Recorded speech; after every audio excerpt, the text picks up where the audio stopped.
On Christmas night, in front of 25 relatives, my parents handed my sister the keys to a brand new $65,000 Range Rover. They handed me a red envelope with a $2 lottery ticket inside. Melissa squealed and jumped into our father's arms while camera flashes exploded around her. I stood there holding that thin envelope, feeling the weight of what wasn't inside. My mother's voice cut through the applause. "Who knows, Ashley? Maybe luck will find you." Melissa laughed first. Maybe she'll win enough for a bus pass. Then everyone laughed. 25 people, all of them laughing, and I was the punchline. 3 days later, I won $250 million. But money wasn't what changed everything. It was the 69 missed calls on my phone and what those calls revealed about the people I'd called family for 34 years. Before I tell you this story, if you find it compelling, please take a moment to like and subscribe, but only if you genuinely want to come along for this ride. And let me know where you're watching from, what time it is there. I always love knowing where my new friends are tuning in from around the world. Now, let me take you back to that Christmas Eve. The night I finally stopped waiting to be seen. I'm Ashley Whitfield, 34 years old, Senior Program Manager at Google, where I coordinate infrastructure projects that affect millions of users. The kind of work that keeps systems running so smoothly that no one ever notices, which, when I think about it, pretty much describes my entire life. The drive from San Jose to Sacramento takes about 3 hours on a good day. Christmas Eve traffic made it closer to 4. I didn't mind. The silence in my car felt safer than what waited at the other end. I had spent the last 2 months knitting scarves for everyone in my family, 12 scarves, each one personalized. My father's in deep burgundy because that's his favorite color, even though he's never said it out loud. Melissa's in cream and gold because she likes things that look expensive. My mother's in soft blue because she used to wear that color before she stopped wearing anything that might draw attention. I passed the gas station on Highway 99 around 7 in the evening. A billboard towered over the pumps. Mega Millions jackpot. $250 million. I remember thinking, I've never been the lucky one. That thought would come back to haunt me in the best possible way. Every Christmas at the Whitfield house followed the same script. Dad held court in his leather recliner, dispensing opinions like a king granting audiences. Mom fluttered around managing everything and everyone while pretending she wasn't.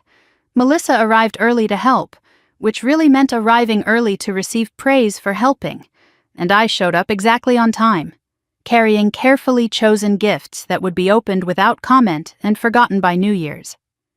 I pulled into the driveway at 6:15. My Honda Civic, 10 years old and paid off, looked small next to the luxury cars already parked there.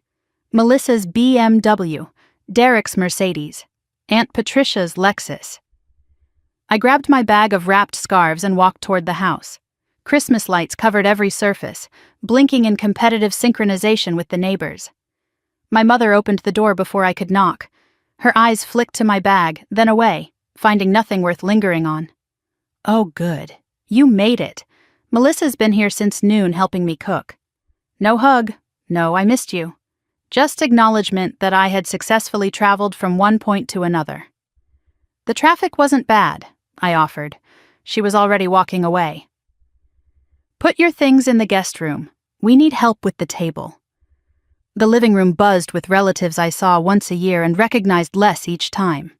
Aunts and uncles and cousins twice removed, all orbiting around the center of gravity that was my sister and her husband.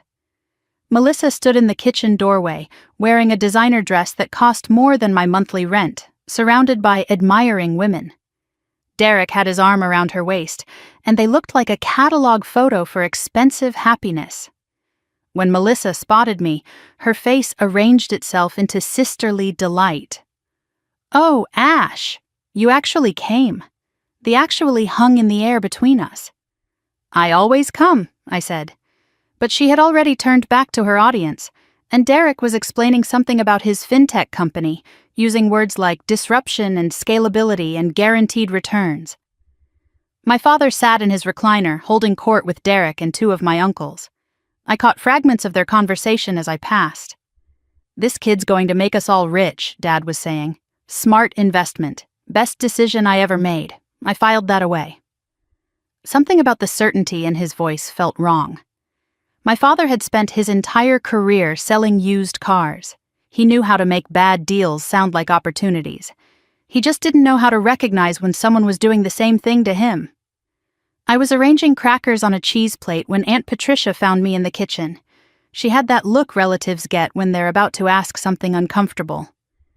"And, Ashley, what about you? Still renting? I have an apartment in San Jose, near work."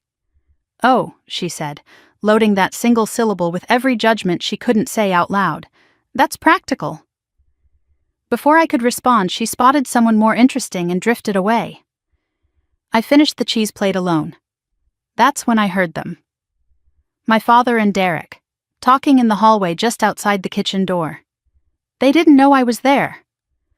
"So the returns are guaranteed?" my father asked. 20% annually, Derek answered. Minimum. "But we need to move fast. I already gave you 200. The house is leveraged to the limit." "I know, but there's an opportunity. If we can get another 100,000, George, I don't have it. Unless what? Let me think. There might be a way." My hands stopped moving over the crackers. Leveraged to the limit. I knew what that meant. My father had taken out a reverse mortgage on the family home. He had bet their entire retirement on Derek's company. My mother appeared in the kitchen doorway. "Ashley, did you finish the cheese plate?" "Almost." "Mom, can I ask you something?" "Not now, honey. We're about to do gifts." The gift ceremony happened the same way every year. Everyone gathered in the living room. Dad stood by the Christmas tree and made a speech about family and gratitude. Then presents were distributed according to some hierarchy I had never been able to decode. But this year felt different. The energy in the room had a sharp edge, an anticipation I couldn't name. "Before we eat," my father announced, tapping his wine glass, "Patricia and I want to take a moment to celebrate our family." He smiled the smile I'd seen him use on customers my whole life, the one that promised things he might not deliver. "This year has been incredible. Derek's company is thriving. Melissa and Derek bought their dream home, and we wanted to show our appreciation for everything they've accomplished." I noticed he said they, not we. I noticed he didn't mention me at all. "Melissa, sweetheart, come here." My sister glided forward, already tearful, already performing the surprise she clearly knew was coming. My mother handed her a small velvet box. Inside were car keys. In the driveway, my father said, his voice swelling with pride, "There's a brand new Range Rover, $65,000, for our golden girl." The room erupted. Applause, gasps, cameras appeared from purses and pockets. Melissa threw herself into our parents' arms, sobbing beautifully. Derek beamed like a man who had just closed a deal, which I realized he probably had. 25 people celebrated while I stood at the edge, holding a cheese plate no one had touched. Then my father's voice shifted. "And for Ashley." The room went quiet. Not excited quiet. Awkward quiet. My mother held out a red envelope. Standard Christmas card size. Thin. I set down the cheese plate and walked forward. Every step felt like wading through water. I took the envelope, opened it. A single lottery ticket fell into my palm. Mega Millions. $2. My mother's voice carried across the room, sweet as antifreeze. "Who knows? Maybe luck will find you, Ashley." My father chuckled. That's about right for her situation. Derek leaned back in his chair, smirking. "Luck's a long shot when you don't have the brains to back it up." Melissa covered her mouth, giggling. "Maybe she'll win enough for a bus pass." Laughter. 25 people laughing. My face burned. But somewhere deeper, something else was happening. Something cracking. Something breaking free. I looked at the ticket in my hand, looked at my parents, looked at the room full of people who saw nothing wrong with this moment. And I smiled. "Thank you," I said. "I'm sure this is exactly what I deserve." No one caught the edge in my voice. They never do. A thin voice cut through the fading laughter. "That's enough." Everyone turned. On a side table, propped up and forgotten, an iPad showed my grandmother Eleanor's face. She was joining by video call from her nursing home, and until that moment no one had paid her any attention. She was supposed to be background noise, a token gesture toward inclusion. But Eleanor Mitchell had never been background noise in her life. "George, Patricia," she said, her voice trembling with effort. "This is not how we raised you." My father's smile tightened. "Mother, please. It's just a joke." "It's not a joke. It's never been a joke." My mother was already moving toward the iPad. "Mom, you're tired. The nurse said you need rest." "I'm not tired," Eleanor said. "I'm ashamed." But Karen had already picked up the device. "We'll call you tomorrow. Merry Christmas." She reached for the button to end the call. In that last moment before the screen went dark, my grandmother's eyes found mine. Her lips moved, forming words I couldn't quite catch. It looked like the box. Remember the box? Then she was gone, and the room exhaled, and everyone moved toward the dining room like nothing had happened. But something had happened. I just didn't understand what yet. Dinner passed in a blur of small talk and forced cheer. I ate without tasting. Watched my family toast Derek's brilliant business mind. Watched Melissa post Instagram stories from her new car. Watched my mother pretend the gift ceremony had been perfectly normal. Watched my father avoid looking at me even once. By 9 o'clock I couldn't take any more. I hugged my mother at the door because that's what daughters do. Karen held me briefly, her arms stiff. "Drive safe. Text when you're home." My father didn't get up from his chair. "Merry Christmas, Ashley." "Merry Christmas, Dad." I walked to my car, the old Honda, 10 years old, paid off. I looked back at the house, blazing with Christmas lights, at Melissa's new Range Rover gleaming in the driveway, at everything I had never been given and everything I had stopped expecting. Then I got in my car and drove away. I stopped for gas at the same station on Highway 99. 11:43 at night, Christmas turning into the day after Christmas, and I was standing under fluorescent lights holding a $2 lottery ticket. Maybe luck will find you. My mother's voice echoed in my head. I pulled out my phone, opened the lottery app, scanned the ticket. The screen loaded. My breath stopped. The numbers appeared, one by one, all 6 of them, matching. At the bottom of the screen, 2 words flashed in gold.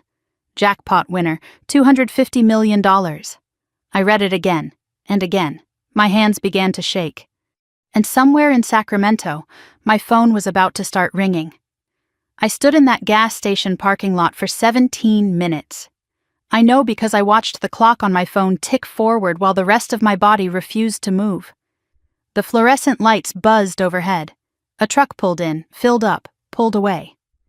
The driver glanced at me sitting on the cold concrete beside my car and looked away. Just another woman having a bad night.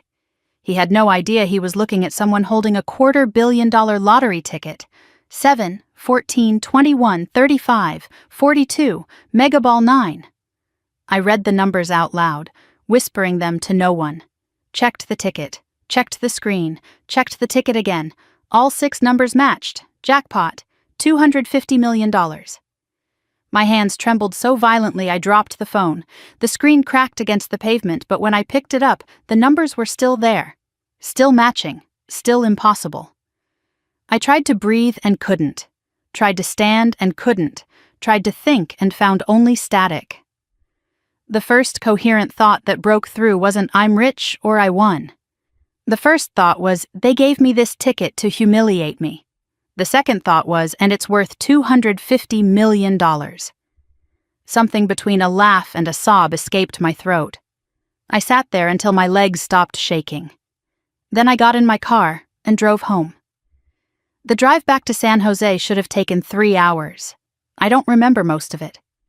My hands gripped the steering wheel at 10 and 2, knuckles white, while my mind raced through implications I couldn't fully grasp. $250 million. Before taxes, that's what the jackpot said. After federal and state taxes, maybe $160 million. $160 million. I'm a program manager. I work with numbers every day. I build spreadsheets and calculate timelines and manage budgets in the millions. But these numbers didn't compute. They existed in some other reality, one where a $2 lottery ticket given as an insult becomes the largest windfall of a person's life. I kept seeing Melissa's face, the way she laughed. Maybe she'll win enough for a bus pass. Derek's smirk. Luck's a long shot when you don't have the brains to back it up. My mother's sweet poison voice. Who knows? Maybe luck will find you. They meant it as a joke, a way to remind me of my place. The successful daughter gets a $65,000 car. The disappointing daughter gets a $2 lottery ticket. Everyone laughs. Everyone knows the score. Except the score just changed. By the time I reached my apartment in San Jose, something had crystallized in my mind. I would not tell them. Not yet. Not until I understood what this meant. Not until I had a plan. They had 34 years to see me. They could wait a little longer. I didn't sleep that night. Instead, I sat at my kitchen table with my laptop and started researching. Lottery winners. What happens to them? The statistics were terrifying. 70% of lottery winners go broke within 5 years. Not 7%, 70%. I read story after story. Family lawsuits, estranged relatives appearing with their hands out, friends turning into strangers, strangers turning into threats. One article was titled, "The Lottery Curse: Why Winning Ruins Lives." Another detailed a winner who was murdered by his own brother for the inheritance. A woman in Florida lost everything to a financial advisor who turned out to be running a Ponzi scheme. The phrase Ponzi scheme made me think of Derek and his guaranteed 20% returns. I pushed that thought aside. One crisis at a time, I made lists, created spreadsheets. This is what I do when the world feels out of control. I organize it into rows and columns until it makes sense. First priority, secure the ticket.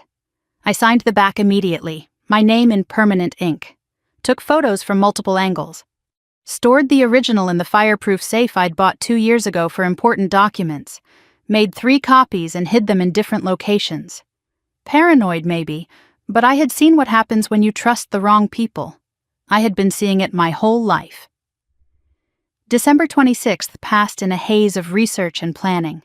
I called in sick to work, my first sick day in 2 years. Spent the entire day learning about trusts and LLCs and asset protection strategies. Somewhere around noon my phone started buzzing, Melissa's name on the screen. I let it go to voicemail. It buzzed again. Mom. Voicemail. Again. Dad. Voicemail. The pattern continued throughout the day, each call a small earthquake I refused to acknowledge. By evening I had 17 missed calls.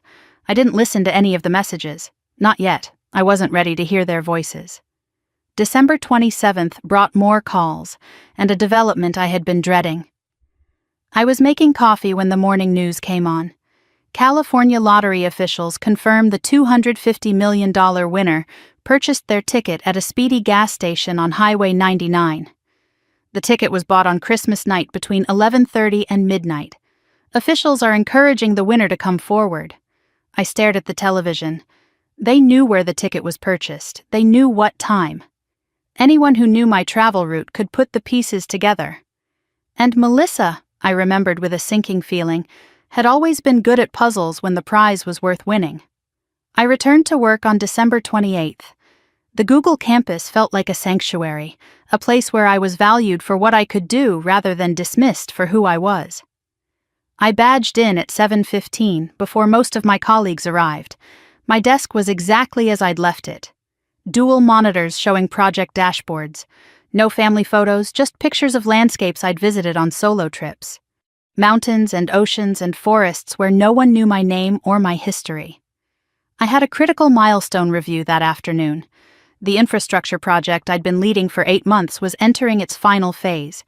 200 engineers depending on my coordination. 100 million users who would never know my name but would notice immediately if I failed. For 3 hours, I lost myself in spreadsheets and timelines and risk assessments. This was where I belonged. This was where I mattered. Marcus Chen found me in the break room around 11. He was my mentor, the senior director who had hired me 6 years ago and promoted me twice since then. A man who had never once called my work secretary stuff, or suggested I was just pushing papers. He studied my face with the careful attention that made him such a good leader. "You look different today," he said. "Different how?" "I don't know. Like you're carrying something heavy, or like you just put something heavy down." I forced a smile. "Just tired. Holiday travel." He didn't look convinced, but he didn't push. "The milestone review is at 2. You ready?" "Always," I said. He nodded and started to walk away, then paused at the door. "Whatever it is, you know you can talk to me." I nodded. But I couldn't. Not yet. Maybe not ever. The meeting went flawlessly. 3 hours of detailed technical discussion, and I delivered every chart, every metric, every contingency plan without a single stumble. The VP of engineering called my work outstanding. The team applauded. I accepted the praise with practiced modesty while thinking about the lottery ticket locked in my safe at home. The contrast was dizzying. Here, I was essential, respected, seen. At my parents' house, I was an afterthought, a punchline, a $2 joke. During a brief break, I slipped into a quiet corner of the cafeteria, pulled out my phone, opened the lottery app. The numbers were still there, still matching, $250 million. Not a dream. Not a glitch. The TV mounted in the break room was showing news coverage of the lottery winner. My coworkers gathered around it, joking about what they would do with that kind of money. "Buy an island," one said. "Never work again," another laughed. "What about you, Ashley? What would you do?" I shrugged. "Pay off my student loans, probably." Everyone laughed. So relatable. So normal. No one suspected that the lottery winner was standing 3 feet away, holding a phone that proved everything they were speculating about. That evening, I finally listened to the voicemails.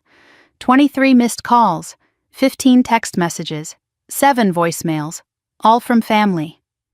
I sat on my couch in the dark and pressed play. Melissa, December 26th, cheerful and fishing. "Hey, Ash, did you see the news? Some lucky person won the lottery at that gas station on 99. Wouldn't it be wild if... Anyway, call me. Miss you." She had never said miss you to me before. Ever. Melissa, December 27th, more direct. "Okay, so I was thinking, you drove home Christmas night, right? Did you stop at any gas stations? Just curious. Call me back. My father, December 27th, demanding as always.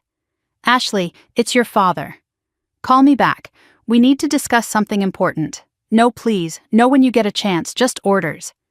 My mother, December 28th, attempting concern. Honey, are you okay? You haven't answered anyone's calls. We're worried about you. Please call. First time she had used the word worried about me in years. Melissa, December 28th, desperation creeping in. Ashley, I know you stopped at that gas station. I checked the traffic cameras from Dad's dashcam footage. You were there at 11:43. Please call me. This is important. For the family. My blood went cold. Dashcam footage. She had actually checked dashcam footage. Then came Derek's voice, smooth and calculated. Hey, Ashley, it's Derek. Listen, I know we haven't always been close, but I want you to know that family sticks together. I have some connections in financial planning. If you ever need advice on, managing a windfall, I'm here. The word windfall told me everything. He knew, or he strongly suspected, and he was already positioning himself. The final voicemail was Melissa again, all pretense gone. Why aren't you answering? This isn't funny, Ashley. If you have something that belongs to this family, you need to share it. That's what families do. Call me back, something that belongs to this family. A $2 lottery ticket given as an insult. Now it belonged to the family. I sat in the dark for a long time after the voicemails ended. Phone silent, but screen lighting up every few minutes with new calls I refused to answer. Melissa, Dad, Mom, Derek, Melissa, Melissa, Melissa. For 34 years, I had been invisible. My successes dismissed, my presence tolerated, my value measured at $2. Now they wanted to talk about family. Now they wanted to discuss what belonged to them. I thought about what I could do. I could answer. smooth things over, share the money like a good daughter, a good sister, a good family member. That's what the old Ashley would have done. But the old Ashley had died somewhere between the living room and the gas station on Highway 99. The new Ashley was going to do something different. I picked up my phone and scrolled to a different contact. Eleanor Whitfield, my grandmother at the nursing home. It was late, but I knew she kept odd hours. The call went to voicemail, her voice thin but sharp. "You've reached Eleanor Whitfield. Leave a message if it's worth my time." I smiled despite everything. "Grandma, it's me. I need to see you. I have something to tell you. Something big. I'll come tomorrow. I love you." The next morning, I drove to the California Lottery headquarters. My lawyer met me in the parking lot. I had hired her the day before, a woman named Rebecca Chen who specialized in asset protection and had no connection to anyone in my family. "This is unusual," she said as we walked toward the entrance. "Most winners wait weeks before claiming. I don't have weeks. My family already suspects. Better to control the narrative than let them create their own." The claim process took 3 hours. Verification, paperwork, tax discussions, identity confirmation. At the end, an official looked at me with something like sympathy. "Would you like to remain anonymous? California allows winners to request privacy." I considered it. In some states, anonymity isn't an option. Here, I could hide. I could take the money and disappear and never face my family's reaction. But I thought about Melissa checking dashcam footage, about Derek positioning himself as a financial advisor, about my parents who had already decided the money belonged to them. They would find out eventually. They would come for me eventually. Better to face it head on. "No," I said, "make it public." The official looked surprised. "Are you sure?" "Most people—" "I'm sure. I want everyone to know exactly who won." By noon, the California Lottery had issued a press release. Ashley Whitfield, 34, San Jose resident, claims $250 million Mega Millions jackpot. They used my professional headshot from Google, the one where I look competent and serious and nothing like the invisible daughter my family had always seen. By 12:15, it was on every news site in California. By 12:30, national news had picked it up. I was driving to the nursing home to see Eleanor when my phone exploded. I pulled over and looked at the screen. 47 missed calls from Melissa, 15 from my father, 6 from my mother, and 1 text from Derek. "We need to meet. I have information about your family you don't know. Information that could destroy them or save them. Your choice. Tomorrow, noon. Cafe Strata in Berkeley. Come alone." I stared at the message. He wasn't asking for money anymore. He was threatening. What did he know that I didn't? What leverage did he think he had? I pulled back onto the road and continued toward the nursing home. Whatever Derek had to say could wait. Right now, I needed to see the one person who had seen me before I was worth $250 million. The one person who had tried to speak up at Christmas when no one else would. The one person who had mouthed something about a box and told me to remember. I was about to find out what she meant, and it was going to change everything I thought I knew about my family. The nursing home smelled like antiseptic and artificial flowers. I walked through corridors painted in colors meant to be cheerful but only managed to look tired. Sunrise Senior Living. The name promised something it couldn't deliver. Residents sat in wheelchairs along the hallways, parked like forgotten luggage. Staff members rushed past without making eye contact. This was where my family had put Eleanor. This was where they expected her to spend her final years. I found room 114 at the end of a long hallway. The door was slightly open. Inside, my grandmother sat in her wheelchair facing a small window that overlooked the parking lot. She looked thinner than she had at Christmas, frailer, but when she turned at the sound of my footsteps, her eyes were sharp as ever. "I wondered when you'd come," she said. Her voice was thin, but carried the same steel I remembered from childhood. I pulled a chair close and sat beside her. "You know, don't you?" "I saw the news," she said. "They showed your photo. You looked peaceful. I don't feel peaceful. That's because you're still carrying their expectations. Put them down, child." They were never yours to carry. Eleanor reached for my hand. Her fingers were cold and bony, but her grip was surprisingly strong. "They'll come for you now," she said. "All of them. With their hands out and their excuses ready, they already have. 69 missed calls." She laughed, a dry sound like leaves scraping pavement. "Only 69, give it time." Then her expression shifted, becoming serious. "Your grandfather left you something. Did you get my message? About the box?" "I saw you mouth something on the video call," I said. But Mom cut the connection before I could understand. Of course she did. Eleanor's lips pressed into a thin line. Karen has always been good at silencing inconvenient truths. "Come back tomorrow. I'll have it ready. Harold wanted you to have it. Only you." Harold, my grandfather. He had died 10 years ago when I was 24. I remembered him as a quiet man with rough hands who taught me how to plant tomatoes and never once made me feel invisible. "What is it?" I asked. "What did he leave me?" "Tomorrow," Eleanor said. "Some things need proper time. For now, just know that he saw you, Ashley. He always saw you, even when no one else did." Her hand squeezed mine, and I felt something I hadn't felt in a long time. The warmth of being recognized, of being known. I sat in my car in the nursing home parking lot for almost an hour, working through the voicemails I had been avoiding. 69 messages. I organized them chronologically, listening to my family's transformation from curious to suspicious to desperate to entitled. The early messages were fishing expeditions. Melissa on December 26th, voice bright and casual. "Hey Ash, did you see the news about that lottery winner? Crazy, right?" My mother on the same day, tentative. "Hope you got home safe, honey." My father, brief and dismissive. "Call when you can." By December 27th, the tone had shifted. Melissa again, this time probing. "So I was calculating drive times. You would have passed that gas station around 11:45, right? Derek, smooth as oil. Hey, just reaching out. Family should stay connected." My father, irritated now. "Why aren't you answering your phone?" Then came December 28th, after Melissa discovered the dash cam footage. Her voice had turned electric with certainty. "I knew it. I knew you stopped there. Ashley, call me right now." My mother crying, "Please, honey, we just want to talk." My father, cold as a closing door. "This isn't a game.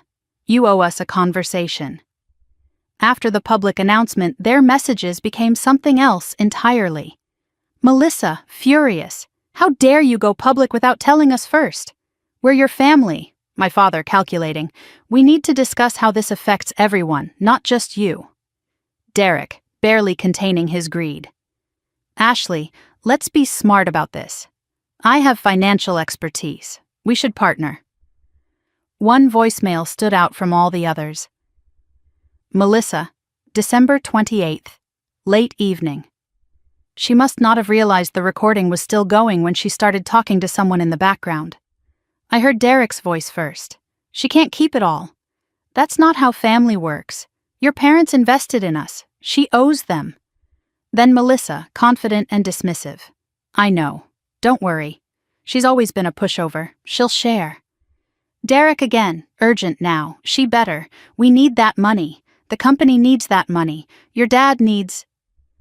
The message cut off. I played it 3 times. "She's always been a pushover." The words burned, but they also clarified something I had suspected for years. They didn't want to reconnect. They wanted to collect. I was not a person to them. I was a resource. A problem to be managed. An obstacle between them and what they believed they deserved. I screenshot the voicemail timestamp and saved it to a folder I labeled Evidence. Then I drove home and slept better than I had in days. There's a strange peace that comes from finally understanding where you stand. December 30th started like any other workday. I arrived at Google before 8, badged through security, walked to my desk through corridors that felt more like home than my parents' house ever had. But today the whispers were louder. The glances lingered longer. News had spread. Ashley Whitfield, lottery winner, works at Google. I felt eyes on me everywhere I went. Some people avoided me, suddenly awkward, not knowing what to say. Others who had never spoken to me before were suddenly warm, suddenly interested, suddenly eager to be friends. I noted who fell into which category, filed it away for later. Marcus found me in the break room around 10, pouring coffee I didn't really need. He looked at me the way he always did, with attention and respect, and said nothing about the lottery. "Milestone review prep," he said. "Conference room B. 20 minutes. I'll be there." He paused at the door and turned back. "For what it's worth, I always knew you'd end up with more than most people. I just thought it would be from the IPO, not Mega Millions."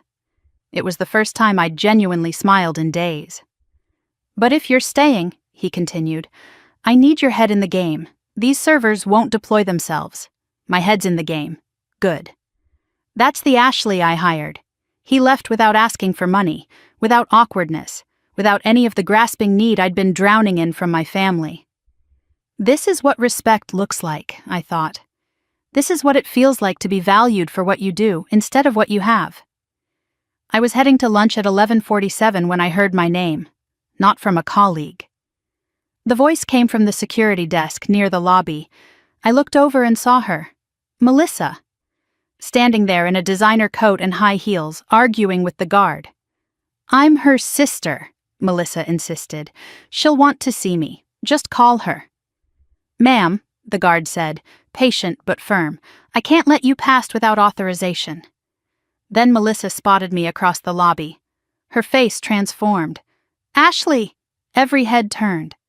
I felt the weight of dozens of eyes. For a moment I considered walking away, taking a different exit, avoiding this confrontation entirely. But that's what the old Ashley would have done. I walked forward, face neutral. "It's okay. I know her." The guard looked at me. "You sure?" "Unfortunately." Melissa's smile flickered at the word. I led her to a seating area near the lobby entrance, public enough for witnesses, private enough for conversation. Melissa sat down, crossed her legs, and arranged her face into an expression of wounded sisterhood. "You've been ignoring my calls. I've been busy. Too busy for family? Apparently not," I said. "You're here." She leaned forward, and I watched her shift tactics in real time. The way her voice softened, the way her eyes widened. "Look, I know things have been complicated between us, but this is a chance to bring us all together. Mom and Dad are struggling. Derek's company hit a rough patch. We could use help." "Help," I repeated. "Financial help," she clarified. "A loan, an investment, whatever you want to call it. How much?" She blinked, surprised by my directness. "Well, Derek's company needs about $2 million to get through this quarter. And Mom and Dad's mortgage situation?" "What mortgage situation?" Something flickered in her eyes. Calculation behind the sisterly mask. "You don't know?" "Dad took out a reverse mortgage, invested in Derek's company. If the company fails, they lose the house." I kept my face blank even though I already knew this. I had overheard them on Christmas Eve. When did this happen? Months ago. Before Christmas. "And you're just telling me now?" Melissa's voice hardened. "I'm telling you now because you can fix it now." I stood up, and Melissa's expression shifted to alarm. "Let me make sure I understand," I said. "You want me to bail out Derek's company, a company I know nothing about, and save Dad from his own bad investment.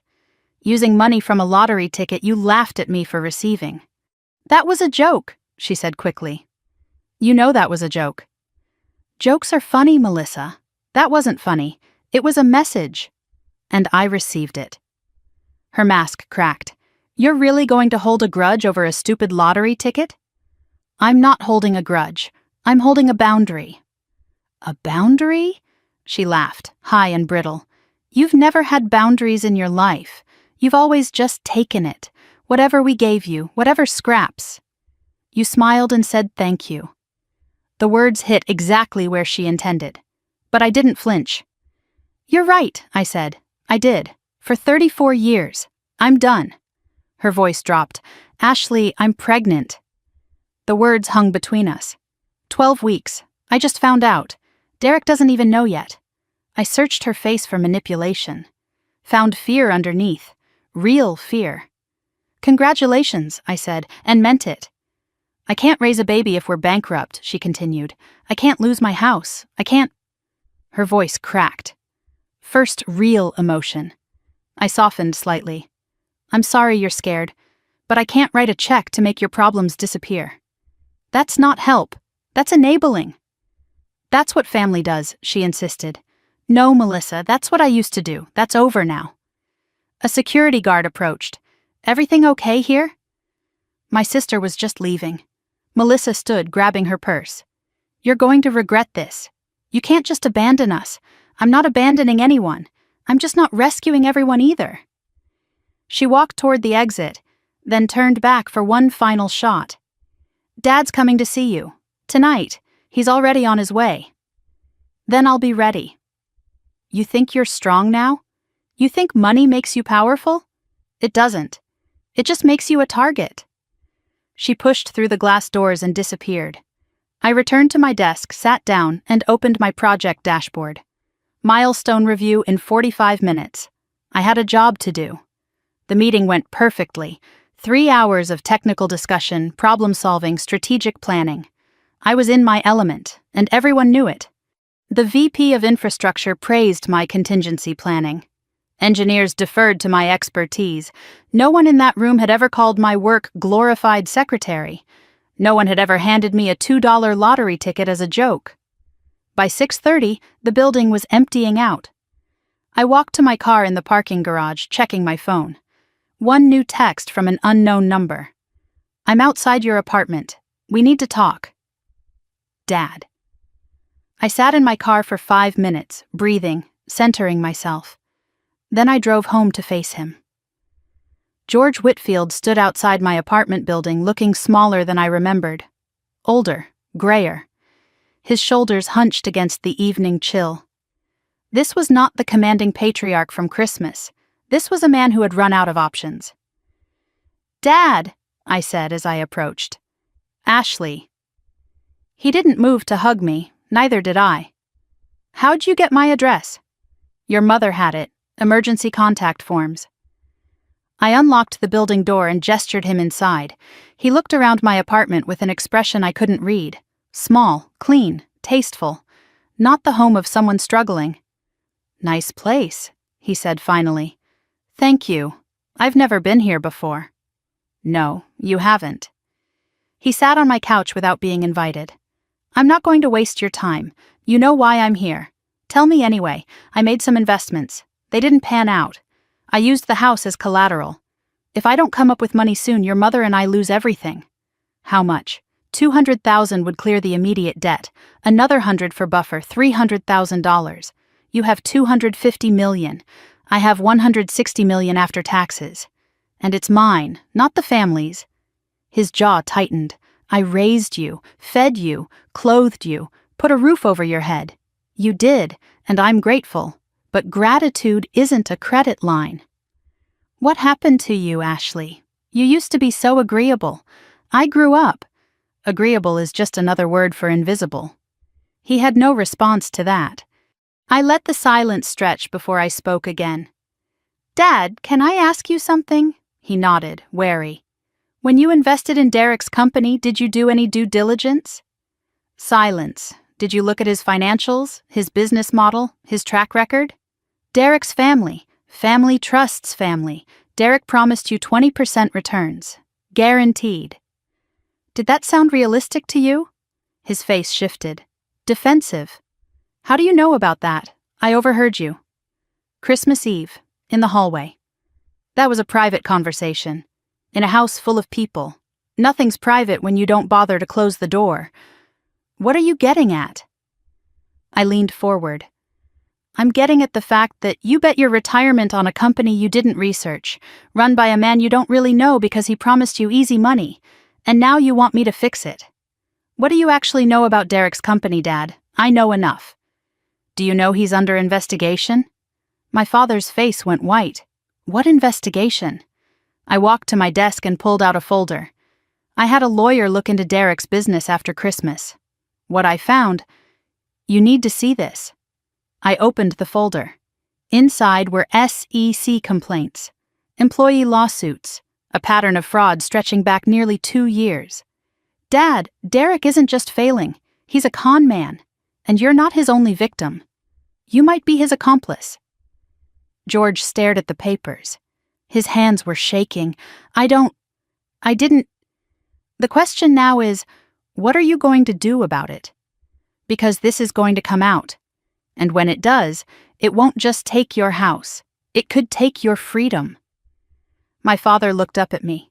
For the first time, he wasn't seeing the invisible girl he'd dismissed for 34 years. He was seeing someone with power. And he was terrified. The papers spread across my coffee table like evidence at a crime scene. SEC complaints dating back 18 months. Former employee testimonials alleging fake revenue reports.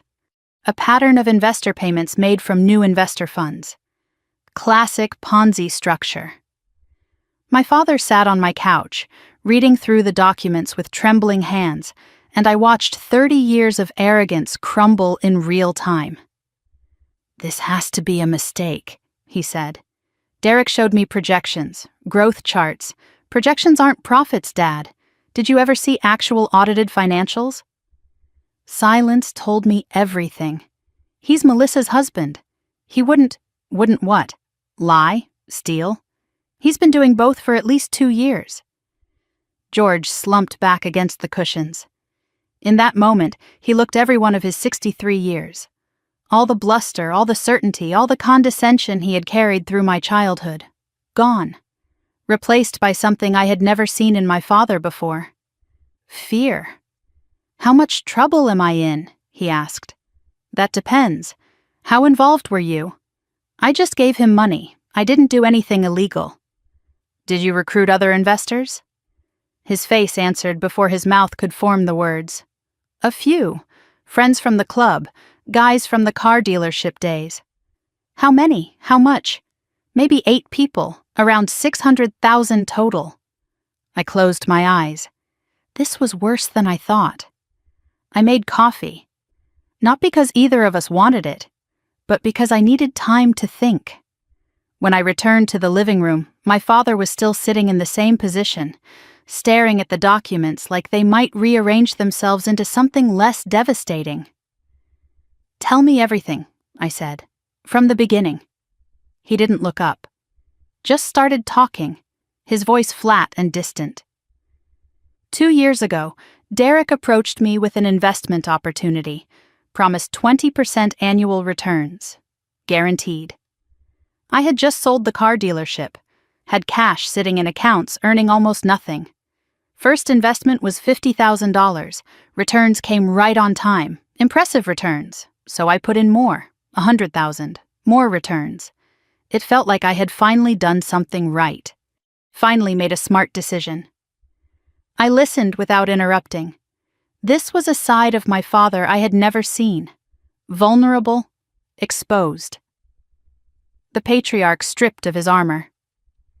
Derek said he needed expansion capital, George continued. Asked if I knew anyone who might want to invest. I brought in friends. Guys I've known for 30 years. They trusted me. I thought I was helping them. He paused, swallowed hard. 6 months ago, the returns started getting delayed. Derek had excuses. Market volatility, restructuring, temporary cash flow issues. 3 months ago, returns stopped entirely. I confronted him at Thanksgiving. He said just one more influx of capital and everything would stabilize. The reverse mortgage, I said. His face crumbled. I didn't tell your mother the full truth. I said we were refinancing for better rates. But you pulled $200,000 in equity out of your home and gave it all to Derek. Yes. If this collapses, you lose the house. And Mom doesn't know how bad it really is. She knows things are tight. She doesn't know how tight. You've been lying to her. I've been protecting her. Those aren't the same thing, Dad. He had no response. I thought about my mother, going about her daily routine, worrying about small expenses while her husband gambled their retirement on a con man's promises. She deserved to know the truth. But that wasn't my secret to tell, not yet. Dad, if you recruited investors for a fraudulent scheme, you could be considered a co-conspirator, even if you didn't know it was fraud. I didn't know, he insisted. The law doesn't always care about what you knew. It cares about what you did. The color drained from his face. What do I do? For now, nothing. I need more information before I decide anything. But there's one condition. Anything. You tell Mom, everything. Tomorrow. Before I do anything else. His voice broke. She'll never forgive me. Maybe, but she deserves the truth. So do I. So do those 8 investors you recruited. He stared at the floor for a long moment, then nodded. Okay. I didn't sleep that night. After my father left, I sat at my kitchen table with my laptop, diving deeper into Derek's company. What I found made my stomach turn. Shell corporations in Delaware. Phantom investments in companies that didn't exist. A web of transactions designed to obscure where the money actually went. By 3 a.m, I had a clearer picture of the scheme. Derek wasn't just incompetent. He was methodical, deliberate. A professional con artist wearing the mask of a loving husband and successful entrepreneur. And my father had helped him, whether he understood what he was doing or not. When morning came, I showered, dressed, and drove to the nursing home. December 31st, New Year's Eve. The last day of a year that had brought me a $250 million lottery win, and the revelation that my family was even more broken than I had imagined. The drive gave me time to think. I kept replaying my father's face when he realized the scope of his situation. 34 years of feeling invisible, and now he needed me to be visible. The irony was almost poetic. My phone buzzed at a red light. Messages from Melissa still ignored. A text from my mother asking me to call. And underneath those, an email notification. From the nursing home. Subject line, account status, urgent. I pulled into the Sunrise Senior Living parking lot and went straight to the front desk. I'd like to review my grandmother's account, I said. Eleanor Whitfield, room 114. The receptionist typed something into her computer and frowned. Are you on the authorized list? I should be. Ashley Whitfield. Granddaughter. More typing. Actually, you're listed as emergency contact but not for financial access. Who is listed? George Whitfield. Primary responsible party. I took a breath. Can you tell me if the account is current? She shifted uncomfortably. I really shouldn't. Please. I'm concerned about my grandmother's care. Her voice dropped. The account is significantly past due. 6 months. We've been sending notices 6 months, the same timeline as when Derek's returns stopped coming. My father had been paying Eleanor's bills, until he couldn't. How much is owed? $47,000. We've been patient because Mrs. Whitfield has been a resident for so long, but we may need to discuss alternative arrangements soon. Alternative arrangements. They were going to kick her out. I pulled out my checkbook. I'll pay the full balance today. And I want to be added as authorized for all financial matters. The receptionist's eyes widened. I'll get the paperwork. Eleanor was dressed when I entered her room, sitting in her chair by the window wearing her nicest blouse, with a wooden box on her lap. She had been waiting for me. Close the door, sweetheart, she said. I did. The click felt significant. I heard you at the front desk, she continued. These walls are thin, and my hearing is better than they think. Why didn't you tell me about the bills? Pride. Foolishness. The same reasons anyone keeps secrets. How have you been managing? My own savings, running out. I have maybe 2 more months before... She didn't finish the sentence. She didn't have to. Your father promised to handle it. Every month he said the check is coming, Mom. Every month nothing. He's in trouble, Grandma. More trouble than you know. Derek's scheme. I blinked. You know about that? I'm old, not stupid. I watched that boy at Thanksgiving. All flash, no foundation. I told your father not to trust him. He didn't listen. He never listens. Not to me, not to you. only to the sound of his own voice and the promises of easy money. Eleanor lifted the lid of the wooden box on her lap. Inside, I saw yellowed letters, old photographs, and a thick manila envelope. "Your grandfather Harold was a quiet man," she said. "Like you. Worked 40 years at the same company, never flashy. Never praised. But he saw things other people missed." She handed me the manila envelope. "Open it." My hands trembled as I unfolded the flap. Inside were savings bonds. Dozens of them. Old paper bonds, the kind they don't issue anymore. And a handwritten letter, and a photograph. I looked at the bonds first, purchased decades ago. All in my name. Current value, according to the paperwork clipped to them, approximately $150,000. Then I looked at the photograph. A little girl in a garden, maybe 8 years old, covered in dirt, grinning at the camera. An older man beside her, equally dirty, equally happy. Me and Grandpa Harold. The summer I learned to plant tomatoes. I turned the photo over, his handwriting on the back. "The quiet ones see everything. Trust this one." I unfolded the letter with trembling hands. Harold's handwriting was precise and careful, the penmanship of a man who took his time with important things. "To my granddaughter Ashley," the letter began. "The quiet ones see everything. I've watched you grow, watched how they overlook you. Don't let it harden your heart. But don't let it make you small either. This money is yours. I didn't tell your father because he would have found a way to spend it. Use it for yourself. Build something that's yours. Trust yourself. You've always been the strong one, even when no one else could see it." I read it twice, then a third time. Tears I didn't expect fell onto the paper. Harold had died 10 years ago, but his words felt like an embrace reaching across time and death. "He left you the bonds because he knew," Eleanor said softly. "Knew your father couldn't be trusted with money. Knew your mother would defer to whatever George wanted. Knew Melissa would always be the favorite. He wanted you to have something that was just yours. Why didn't you give this to me sooner? Harold's instructions, when she needs it most." She paused. "I think that time is now." Eleanor reached back into the box and pulled out a faded document. A loan agreement, dated 30 years ago. "Do you know how your parents bought their house?" "A mortgage," I said.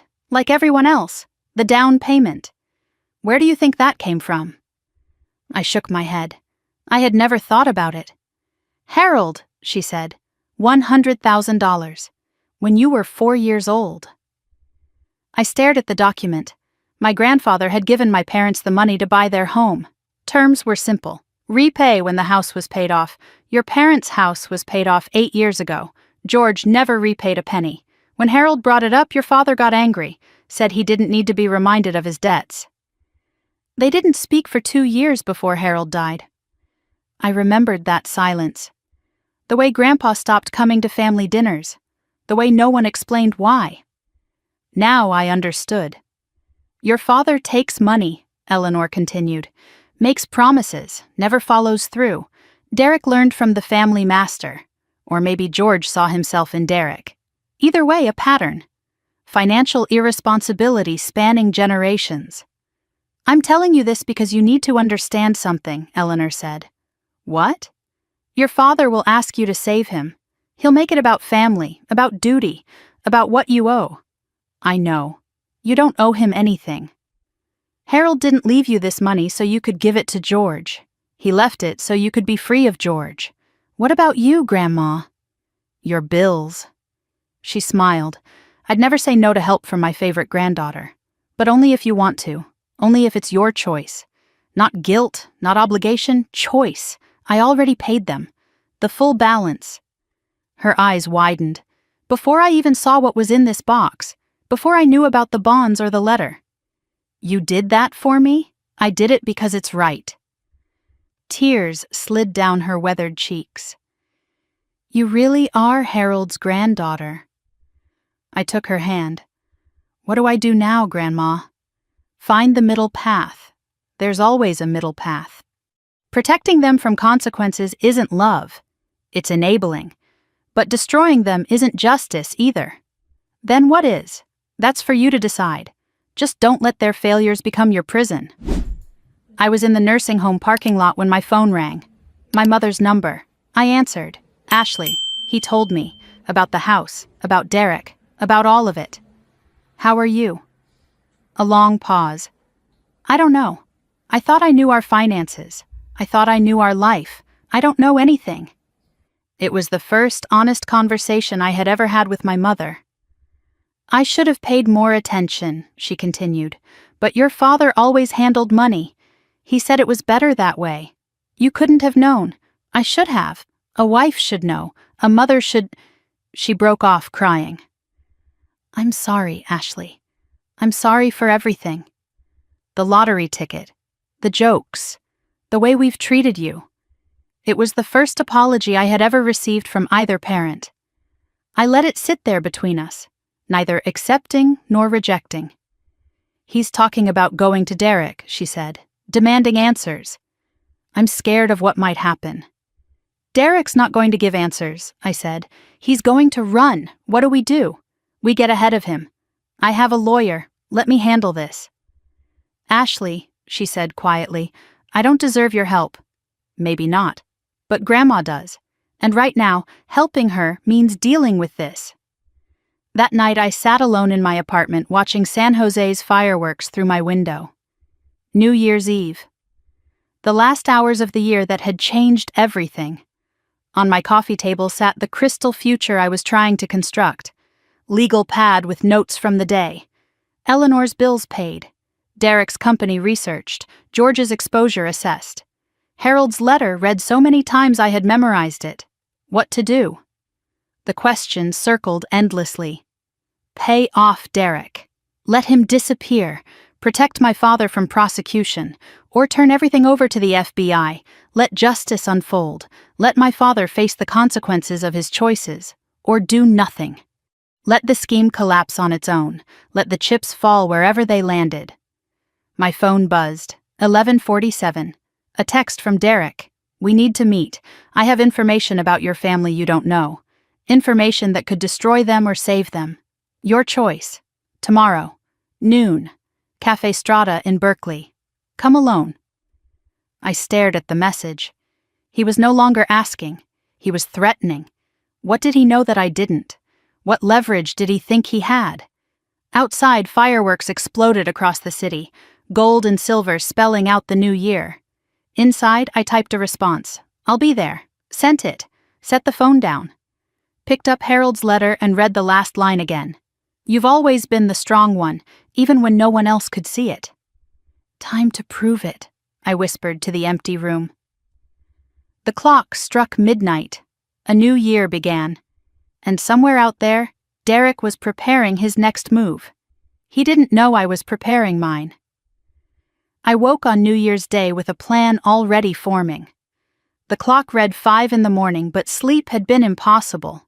My mind had been racing all night, turning over possibilities, calculating risks, preparing for the confrontation ahead. Derek wanted to meet. Derek thought he had leverage. Derek was about to learn that I was not the pushover my family believed me to be. I made coffee, showered, and called my lawyer before 8. Rebecca Chen answered on the 3rd ring, and I apologized for interrupting her holiday. This is what you pay me for, she said.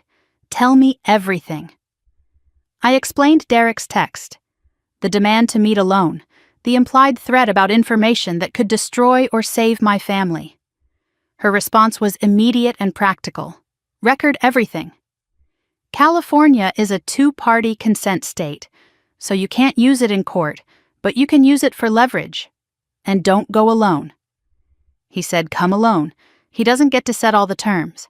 I'll be at a table nearby. He won't know I'm there. I agreed. Then I spent the next 2 hours reviewing everything I knew. Derek's company was fraudulent. George had invested $200,000 and recruited $600,000 more. Derek was desperate. The scheme was collapsing. And Derek believed he had something on my family that I didn't know about. The question was what? Cafe Strada sat on a quiet corner in Berkeley. the kind of place where graduate students nursed single cups of coffee for hours while writing dissertations. I arrived at 11:45, 15 minutes early. Rebecca was already there, seated in a corner with her laptop open, looking like any other remote worker killing time. Our eyes met briefly. She nodded almost imperceptibly. I chose a table by the window, visible, public. My phone was in my purse with the voice memo app running. A backup recorder sat in my jacket pocket, Rebecca's suggestion. Even if it's not admissible, she had said, it's evidence of intent. Derek arrived at 12:03. Deliberately late. A small power play that told me more about his state of mind than he probably intended. He looked different from Christmas. The polish was gone. Stubble shadowed his jaw. Dark circles underlined his eyes. His designer clothes were wrinkled. The golden boy was tarnishing. He slid into the seat across from me without greeting. You came. You asked. I said alone. I gestured at the nearly empty cafe. We're alone enough. He ordered coffee from the passing waitress, taking his time, trying to regain control of a situation that had clearly slipped beyond his grasp. I waited. Said nothing. Let the silence work for me. Finally, Derek spoke. I know you think you have this figured out. Do I? You think I'm the villain, the con man who took advantage of your family, aren't you? He laughed, a harsh, bitter sound. I'm the fall guy. There's a difference. I kept my face neutral. Explain. Your father isn't the victim he's pretending to be. He's my partner. The words hung between us. I had suspected something like this. The overheard conversation at Christmas, the guaranteed returns, my father's desperation. But hearing it stated so plainly still landed like a blow. I'm listening, I said. 2 years ago, your father came to me with an idea. Derek leaned forward, his voice dropping. Not the other way around. George approached me after he sold the car dealership, had $300,000 sitting around, wanted to multiply it fast. He proposed a private investment club. Bring in friends, pool money, invest aggressively. I had the fintech background. He had the network of wealthy contacts. We'd split the profits. And the scheme? The scheme evolved. Derek's eyes met mine. First year was legitimate. Real investments, decent returns. But George got greedy, wanted bigger returns, faster, started pushing me to guarantee specific percentages to attract more investors. You can't guarantee returns in real investing, Derek continued, so we started supplementing. New investor money paying old investor returns. It was supposed to be temporary, just until the real investments caught up, but they never did, and by then we were in too deep to stop. I processed his words, searching for the lie. There's always a lie with people like Derek, but his story aligned too well with what I already knew. My father's desperation, his familiarity with the scheme's details, the way he had tried to spin himself as a victim rather than a participant. You're saying my father designed this? I said. Derek pulled out his phone and showed me an email. From George to Derek, dated 18 months ago. We need to promise at least 15%. That's what gets them in. We can figure out how to deliver later. He showed me another. Don't put anything in writing to the investors. Verbal only. Plausible deniability. My father's words, my father's strategy. My stomach dropped, but I kept my face composed. Why are you showing me this? Because when this collapses, and it will collapse probably within weeks, I'm not going down alone. What do you want? $2 million. Cash. Untraceable. I disappear. Start over somewhere else. And I take all the evidence of George's involvement with me. Blackmail, I said. Insurance, he corrected. For both of us. You don't want your father in prison, do you? Think of what that would do to your mother. To Melissa. I let his words settle before responding. $2 million is a lot of money. You have $250 million, $160 after taxes. And it's not liquid. It's in trusts, investments, legal structures. I can't just write you a check. Figure it out. You're the smart one, remember? The one with the fancy tech job. I noted the bitterness. Derek resented me too. Everyone in my family did. I need time to verify what you've shown me. Verify? His face hardened. You think I'm lying? I think everyone in my family has lied to me my entire life. You're part of my family now, like it or not. Why should you be different? He stared at me. Something shifted in his expression. Perhaps a grudging respect. Perhaps just recalculation. 1 week, that's all you get. After that, I go to the FBI myself, make a deal, trade George for leniency. And Melissa? The question escaped before I could stop it. For the first time, Derek hesitated. What about her? She's pregnant. Did you know? The color drained from his face. She what? 12 weeks, found out just before Christmas. Derek slumped back in his chair. She didn't tell me.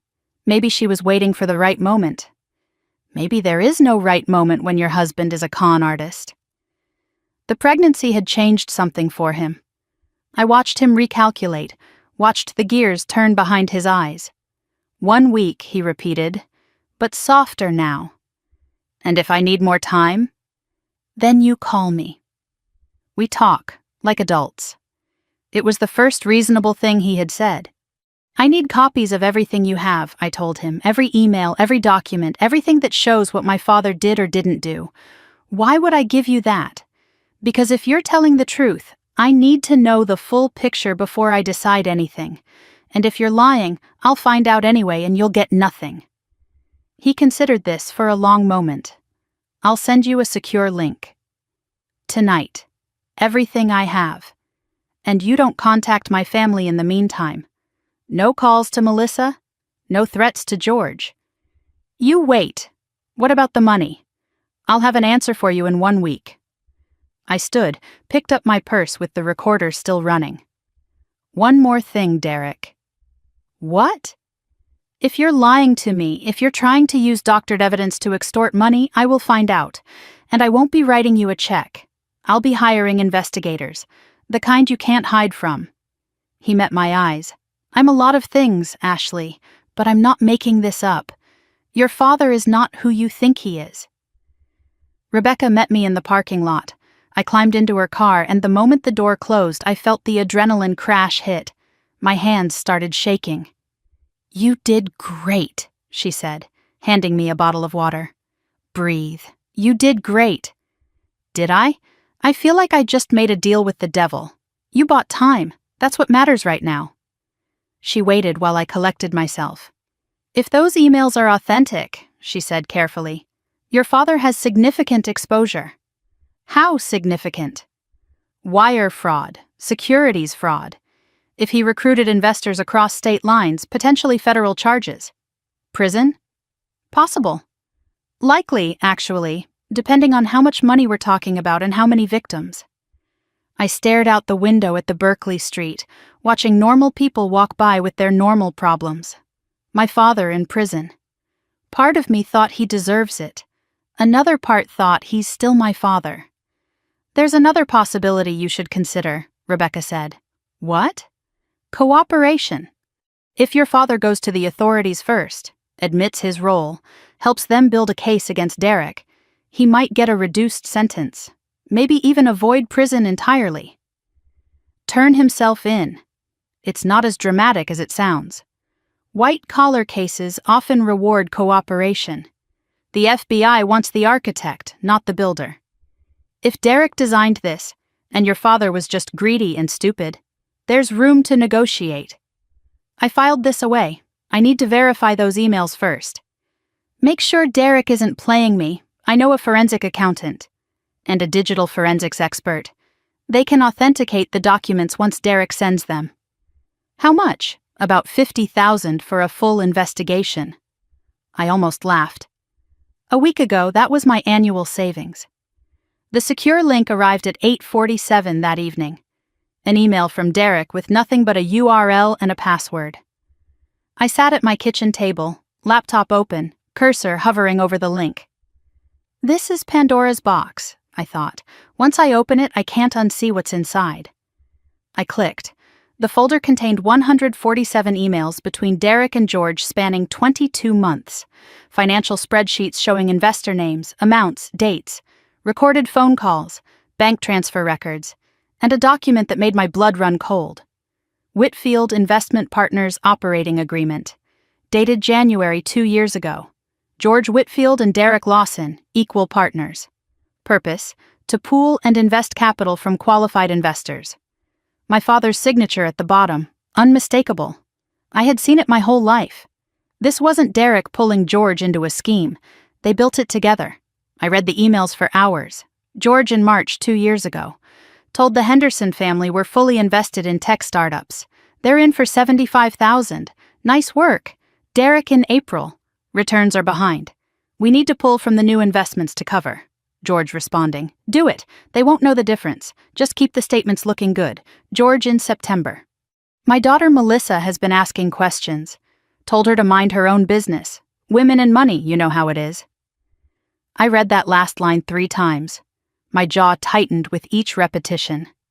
Then I played the phone recordings. My father's voice, unmistakable. The key is confidence. People invest in confidence, not numbers. Act like you know what you're doing and they'll give you anything. Derek laughing. You should write a book. George chuckling back. Maybe I will. Call it The Art of the Friendly Deal. I stopped the recording, sat in silence for a long time. My father wasn't a victim. My father wasn't even just complicit. My father was a thief, a liar, a con man. Everything he had told me was a performance, designed to make me feel sorry for him, to manipulate me into saving him. Again. I thought about Christmas night, the $2 lottery ticket, the laughter. My father had handed me that ticket knowing what he had done, knowing he was drowning in fraud. And still he dismissed me. Still he made me feel small. What kind of person does that? The answer came clear and cold. The kind of person George has always been. I just didn't see it clearly until now. Midnight came and went. January 2nd now. I sat in the dark, laptop glowing, evidence of my father's crimes spread across my screen. Options spun through my mind. Pay Derek off. Let him disappear. Protect my father from the consequences he deserved. Or turn everything over to the FBI. Let justice take its course. Let my father face what he had done. Or confront George with the evidence. Force him to confess. Give him one chance to do the right thing. My phone buzzed. 1:17 in the morning. Melissa. I hesitated, then answered. Her voice came through raw from crying. He's gone. Derek's gone. What do you mean gone? I came home and his closet was empty. His passport's missing. Our joint account has $500,000 missing. He left a note. My blood ran cold. What did it say? Her voice broke. It said, I'm sorry. Ask your sister to explain. Ashley, what is going on? What does he mean, ask my sister? I closed my eyes. Derek hadn't waited a week. He had taken what he could and run. And now I had to tell Melissa everything. I grabbed my keys and ran to my car. Melissa was still on the phone, her voice breaking between sobs and questions I couldn't answer yet. I'm coming, I told her. Don't call anyone else. Don't call Mom and Dad. Wait for me. I don't understand, she kept saying. Why would he leave? Why would he say to ask you? I'm coming. Just wait. The drive from San Jose to Sacramento takes 3 hours in daylight. At 1:30 in the morning, I made it in 2.5. Highway 99 stretched out dark and empty ahead of me. The same road where I had bought the lottery ticket. The same road that had started all of this. My mind raced faster than the car. Derek ran. Took $500,000. Left Melissa with nothing. Left a note pointing at me. He was making me the villain in her story. Of course he was. That's what liars do when they're cornered. They deflect, they blame. They make someone else responsible for the wreckage they created. What was I going to tell her? Everything. The emails. George's involvement. The whole ugly truth. How do you tell your sister that her husband is a con man and her father is his partner? How do you tell a pregnant woman her entire life is built on fraud? I gripped the steering wheel tighter and kept driving. The truth. You tell her the truth, even when it hurts, especially when it hurts. Melissa and Derek's house sat in an upscale Sacramento suburb, the kind of neighborhood where lawns were manicured and cars were expensive, and everyone pretended their lives were perfect. I pulled into the driveway at 4:15 in the morning. The house was lit up like a beacon, every window blazing. Melissa hadn't slept, neither had I. I grabbed my laptop and walked to the front door. It opened before I could knock. Melissa stood there looking like something had broken inside her. Mascara streaked down her cheeks. Her hair was wild. She was still wearing the clothes from yesterday, wrinkled now, disheveled. This wasn't the polished, perfect sister from Christmas. This was someone whose world had collapsed while she slept. "You came," she said. "Of course I came." We stood there for a moment, two sisters who had spent 30 years as strangers, and something shifted between us. Not forgiveness, not yet, but recognition. I stepped inside and she closed the door behind me. The house showed evidence of Derek's hasty departure everywhere I looked. Closet doors hanging open, drawers pulled out, empty spaces on shelves where things used to be. Melissa walked through the wreckage like a ghost haunting her own life. "He took the Rolex," she said, "the one my parents gave him for Christmas 2 years ago, the one they couldn't afford." I filed that detail away. Another piece of the puzzle, another sign of who Derek really was. We ended up in the living room. Melissa collapsed onto the couch while I set my laptop on the coffee table. "What did he mean?" she asked again. "Ask your sister to explain. What do you know?" I sat down across from her. "I need to show you something. And I need you to let me finish before you react. You're scaring me." "I know, I'm sorry. But you need to see this." I opened the laptop. The folder of evidence filled the screen. 147 emails, phone recordings, the operating agreement, everything Derek had sent me, everything that proved who he really was, and who our father really was. "What is all this?" Melissa asked. "The truth about your husband." I paused, weighing my next words carefully. "And about our father." I walked her through it piece by piece. Started with the basics. Derek's company was a Ponzi scheme. Investors paid with money from other investors. Returns were fake. The whole thing was fraudulent from the start. Melissa shook her head. "That's not possible. He showed me growth projections, investor testimonials." "Projections aren't profits," I said, echoing what I had told our father. "Did you ever see actual audited financials? Actual bank statements?" No, she never had. Because Derek never showed them to anyone, because they didn't exist. "There's more," I said, "and this part is going to be worse." I showed her the operating agreement. George Whitfield and Derek Lawson, equal partners. Dated 2 years ago. Her face went through stages I recognized.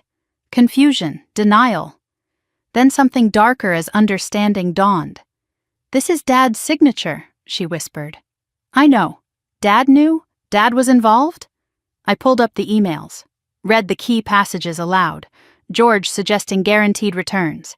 George coaching Derek on how to recruit investors. George dismissing Melissa's questions because women and money, you know how it is. She looked at me with something like horror. "He said that? About me? I'm sorry." Melissa stood abruptly and started pacing the room. 2 years ago, she said, half to herself. Dad came to Sunday dinner with Derek. They were so excited, said they had a business opportunity. I thought it was sweet, father-son bonding. "They were planning this," I said.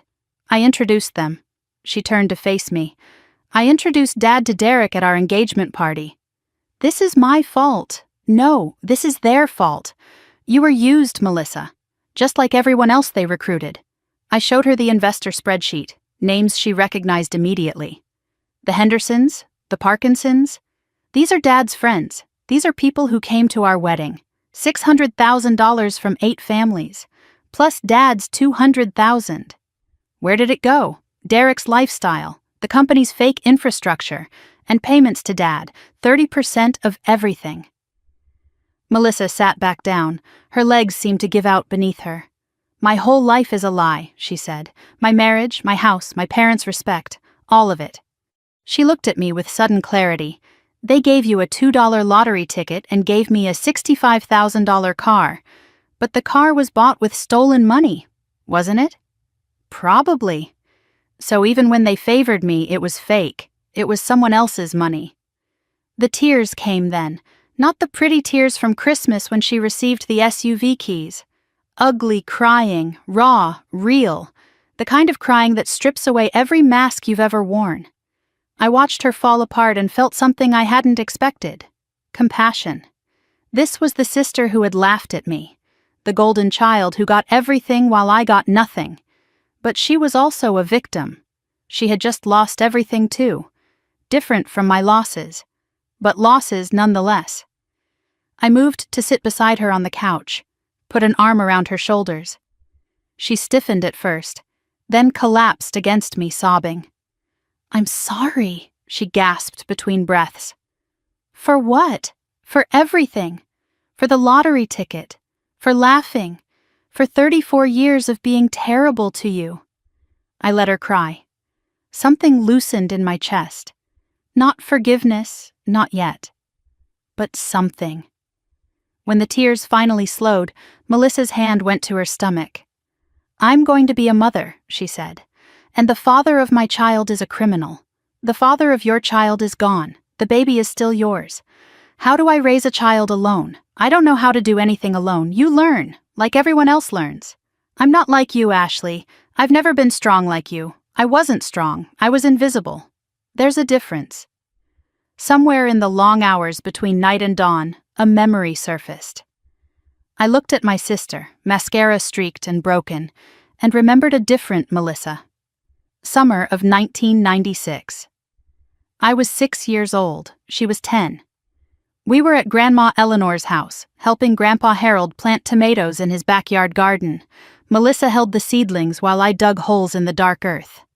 Grandpa Harold crouched beside us, patient and present, teaching us how deep to plant, how much water to give. "Plants don't care who's watching," he had said. "They just grow toward the light." Melissa had laughed, dirt on her nose. "Ash, you have a worm in your hair." I shrieked and we both tumbled into the garden, giggling, covered in soil. Grandpa pretended to be annoyed but couldn't hide his smile. That was the summer before everything changed. Before Melissa started cheerleading. Before Dad decided she was the social one and I was the quiet one. Before the labels became cages we couldn't escape. We used to be friends. Before anyone told us we couldn't be. "Where did you go?" Melissa's voice pulled me back to the present. "You got quiet. Grandpa Harold's garden. Summer of 96. Her face softened. "I had dirt on my nose. You had a worm in your hair. You remember. I remember everything, Ashley. I just learned to pretend I didn't." Around 5:30, I stepped away to call Eleanor. The sky was beginning to lighten outside, gray dawn replacing black night. Melissa was in the bathroom trying to pull herself together. I needed guidance. Grandma answered on the third ring. "I've been up since 4, she said. "Old women don't sleep. What's happening?" I summarized everything. Derek running, Melissa learning the truth. George's involvement proven. "I don't know what to do, Grandma. Do I go to the FBI? Do I let it collapse on its own? Do I try to fix it?" Eleanor was quiet for a long moment. I could hear her breathing. "When your grandfather and I got married," she finally said, "his mother told me something.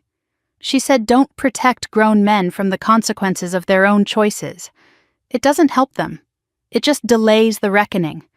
So I should let Dad face consequences? I'm saying protecting them from consequences isn't love. It's enabling. But destroying them isn't justice either. No, it isn't. Find the middle path, Ashley. There's always a middle path. One more thing." "What?" "Your sister is not your father. Remember that. Melissa was raised to be what they wanted. Just like you were raised to be invisible. Neither of you chose it."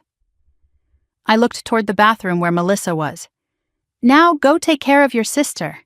That's something she's never had before." Melissa emerged looking slightly more human. Washed face, hair pulled back, still exhausted, still devastated, but composed. "I heard some of that," she said. "You were talking to Grandma? She says hello. Grandma always liked you better." No bitterness in her voice now, just observation. Grandma saw me. That's different from liking. Melissa nodded slowly. "I'm starting to understand that." We moved to the kitchen. I made coffee while she sat at the counter, both of us trying to figure out what came next. "We need to figure out what happens," I said. "I have nothing." Melissa's voice was flat.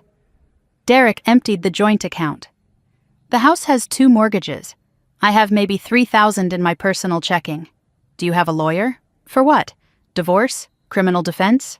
Bankruptcy? I don't even know which one I need first. All of them, probably. But divorce first. You need to legally separate yourself from Derek's crimes. I can't afford a lawyer. I can." She looked up sharply. "I'm not asking you for money. I know, I'm offering." "Why? After everything? Because you're my sister. Because you're pregnant. Because for the first time in 34 years, you're actually seeing me. That's worth something." Melissa's eyes filled again. "I don't deserve your help. Probably not. But I'm not doing it because you deserve it. I'm doing it because it's right. I laid out the terms.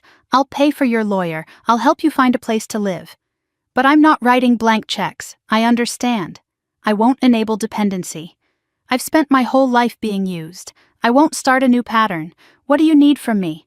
Honesty? Going forward? No more pretending? No more performing for Mom and Dad? Just truth." Melissa extended her hand. "Deal." We shook, formal, strange, but real. The first honest agreement we had ever made. My phone rang at 9:47. "Unknown number," I answered. "Miss Whitfield? This is Special Agent Marcus Torres, FBI Financial Crimes Division." My stomach dropped. "Yes? We need to speak with you regarding Derek Lawson and Whitfield Investment Partners. Can you come to our Sacramento field office today?" I kept my voice steady. "How did you find me?" "Derek Lawson was detained at the Mexican border at 6 this morning.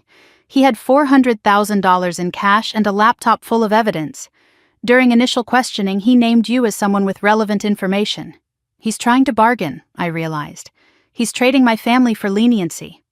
We're not confirming what Mr. Lawson has said, but we'd like to hear your side. I have documentation that may be relevant to your investigation." "What kind of documentation?" "Emails, recordings, financial records. Mr. Lawson sent them to me 2 days ago." Silence on the line. "Then, can you bring those with you?" "Yes, and I'll need my lawyer present." "That's your right. 2 o'clock? I'll be there." I hung up and found Melissa staring at me, face pale. "The FBI," she said. "They caught Derek at the border with $400,000 in cash. What about Dad? Will they? I don't know yet. That's what I'm going to find out." I gathered my things, laptop, phone, the evidence that could save my father or condemn him. I stopped at the door, turned back to face my sister. "There's something else I haven't told you." "What?" "I have evidence that Dad was Derek's partner, full partner. The FBI is going to want to see it." Melissa's face went white. "If you show them that, Dad could go to prison." "I know." "So what are you going to do?" I looked at her. Pregnant, abandoned, terrified. Looked at my phone with the FBI agent's number saved. Looked at my laptop holding 147 emails that could destroy my father or set him free depending on how I chose to use them. "I'm going to tell the truth," I said, whatever that means. I walked out to my car. Behind me, Melissa stood in the doorway. 2 sisters, 1 truth, and a family about to face consequences 30 years in the making. The FBI Sacramento field office was a cold, gray building that looked exactly like what it was, a place where lives came apart. I arrived at 1:45 with Rebecca Chen beside me, laptop bag heavy on my shoulder. 147 emails, 23 recordings, 1 operating agreement. Evidence that could send my father to prison. Evidence I was about to hand over voluntarily. "Remember," Rebecca said as we crossed the parking lot, "answer what they ask. Don't volunteer extra, and if I squeeze your arm, stop talking." I nodded, but my mind was somewhere else. I still hadn't decided exactly what to say. I could give them everything. Let justice unfold however it would. I could give them only Derek's information, protect George, minimize his role. I could claim ignorance, pretend I didn't understand the full picture. But that last option was a felony, lying to federal agents, adding my own crimes to my father's. "You okay?" Rebecca asked. "No, but I'm here." The security line moved slowly. Badge check, metal detector, forms to fill out, the bureaucracy of destruction. In the waiting room, a woman sat crying quietly in a corner. Someone else's tragedy unfolding parallel to mine. I wondered how many families had been broken in rooms like this, wondered if mine was about to join them. The door opened and a man emerged, early 40s, tired eyes, the look of someone who had seen too much human weakness to be surprised by any of it. Agent Marcus Torres. He shook my hand with a firm grip. "Miss Whitfield, thank you for coming in. This way, please." He led us down a corridor lined with photographs of convicted criminals, men and women who had stolen, cheated, lied.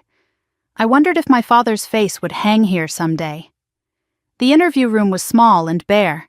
A table, 4 chairs, a recording device in the corner, no windows. Torres sat across from us, opened a folder, and began. Mr. Lawson was arrested this morning attempting to cross into Mexico. He had $400,000 in cash and a laptop containing extensive documentation of the fraud scheme he operated. I noted the phrasing. The fraud scheme he operated. They were building a case against Derek. The question was whether my father would be swept up in it. During initial questioning, Torres continued, "Mr. Lawson claimed you had documentation proving others were involved. Is that true?" I felt Rebecca's presence beside me. Steady, supportive. "I have documentation that Mr. Lawson sent me," I said carefully. "I haven't verified its authenticity." "But you have it?" "Yes." I placed my laptop on the table and opened the folder. "Mr. Lawson sent me these files on January 1st. He was attempting to blackmail me." "Blackmail you for what?" $2 million. In exchange for his silence and disappearance. Torres's eyebrows rose. "And you have proof of this blackmail attempt?" I recorded our conversation. My lawyer advised it. Rebecca slid a USB drive across the table. The recording and a transcript. Torres plugged the drive into his laptop, scrolled through the files. His expression shifted when he reached the operating agreement. "George Whitfield," he said. "That's your father?" "Yes, he's listed as an equal partner in this investment scheme." "Yes." "Did you know about his involvement before Mr. Lawson showed you this?" "No. I found out 2 days ago." Torres leaned back, studying me with new interest. "And you're sharing this information voluntarily, knowing it implicates your father. I'm sharing it because it's the truth. What you do with it is your decision." The question I had been dreading came next. "Miss Whitfield, do you have any reason to believe your father was the primary architect of this scheme? Or was he recruited by Mr. Lawson?" This was the moment. I could minimize George's role. Say Derek manipulated him. Paint my father as a victim instead of a participant. I could tell the full truth. The emails showing George's initiative, his coaching, his enthusiasm for the con. Rebecca's hand brushed my arm. Not a squeeze. Just presence. I took a breath and made my choice. "The emails suggest it was a partnership," I said, "but some of them show my father proposing strategies, coaching Mr. Lawson on how to recruit investors. The scheme may have been collaborative, but my father wasn't an innocent victim." The words hung in the air. I had just implicated my own father in a federal crime. There was no taking it back. Torres nodded slowly, making notes. "We appreciate your candor, Miss Whitfield. It's unusual. I'm not interested in protecting criminals, even if they're family. Even knowing this could result in federal charges against your father, especially knowing that the people he defrauded deserve justice. They trusted him." Rebecca intervened smoothly. Agent Torres, my client has cooperated fully and voluntarily. She's provided evidence she wasn't legally obligated to share. Is there anything else you need today? Torres closed his notebook. Not today, but we'll need a formal statement. And we may have follow-up questions as the investigation progresses. My client will cooperate fully. Torres stood and offered his hand. For what it's worth, Miss Whitfield, I've been doing this 20 years. Most people in your position try to protect their family at any cost. What you did today took courage. I shook his hand. It didn't feel like courage. It felt like the only option. Sometimes that's what courage is. As we gathered our things to leave, Torres added one more thing. We'll be reaching out to your father within the next few days. You may want to prepare him. Prepare him? Voluntary cooperation goes a long way in sentencing.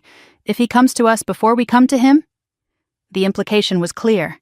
I understand. The drive to Sacramento felt longer than 3 hours. Rebecca had offered to come with me, but I declined. This is a family conversation, I told her. I need to do it alone. Alone in my car, the reality of what I had done settled over me like a weight. I had given the FBI evidence against my own father. I had started a clock that could end with George in prison. Did I do the right thing? The question circled endlessly.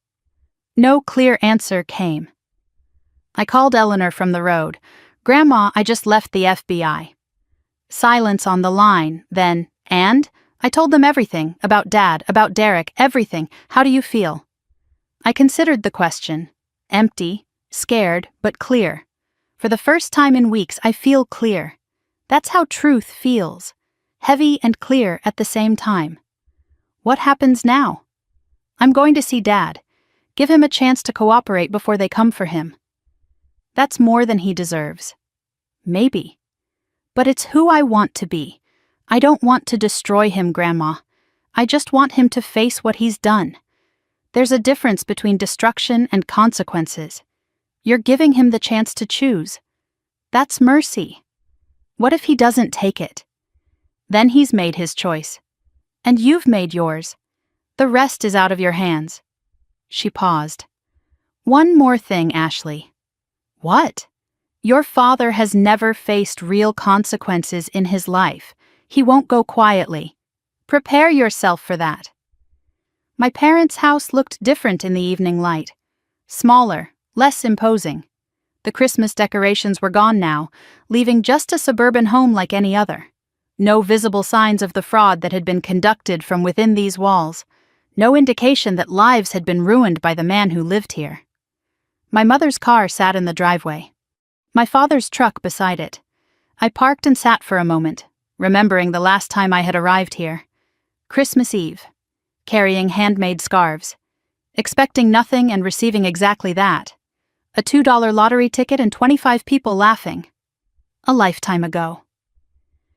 I got out of the car and walked to the front door. My mother opened it before I could knock. Ashley, Melissa called. She told us about Derek. About everything. Is Dad here, in his study? He won't come out, won't talk to me. I walked past her without hugging her. Time for that later. Maybe. The study door was closed. I knocked once. No answer. Dad, we need to talk. Open the door or I'm coming in anyway. A long pause. Then the lock clicked. George sat in his leather chair, a bottle of whiskey on the desk in front of him. He looked like he had aged 10 years since Christmas. All the confidence gone. All the bluster evaporated. Just a tired old man facing the end of everything he had built on lies. Come to gloat? He asked. I came to give you a chance. A chance at what? At not spending the rest of your life in prison. He laughed, harsh and bitter. Prison? You think they'd put me in prison? I'm 63 years old. I invested in my son-in-law's company. That's not a crime. You helped design a Ponzi scheme, Dad. You recruited investors. You took 30% of stolen money. That's multiple federal felonies. You can't prove any of that. I pulled out my phone and played one of the recordings. My father's voice filled the room. The key is confidence. People invest in confidence, not numbers. His face went gray. Derek recorded everything, I said. Every call, every meeting. And he gave it all to me. He was trying to blackmail you, and now he's trying to bargain with the FBI, using you as the trade. Here's what's going to happen, I said. The FBI is going to contact you within days, maybe hours. You have one chance to get ahead of this. What do you mean? Voluntary cooperation. You go to them, you confess. You provide testimony against Derek. You accept responsibility. And if I do that, maybe you avoid prison, maybe you get probation, community service, fines, but you save some dignity. You protect Mom from the worst of it. And if I don't? Then they come for you, with handcuffs, in front of the neighbors, and you lose everything anyway, plus years of your life. George stood abruptly, knocking over the whiskey bottle. You ungrateful little... I raised you. I fed you. I gave you everything. You gave me a $2 lottery ticket and called it appropriate for my situation. That was a joke. Was it? Or was it exactly what you thought I was worth? He had no response. The silence stretched between us, 34 years of unspoken truth finally filling the room. This is Derek's fault, George said finally. All of it. He manipulated me. The emails say otherwise. Those emails are out of context. Then explain the context.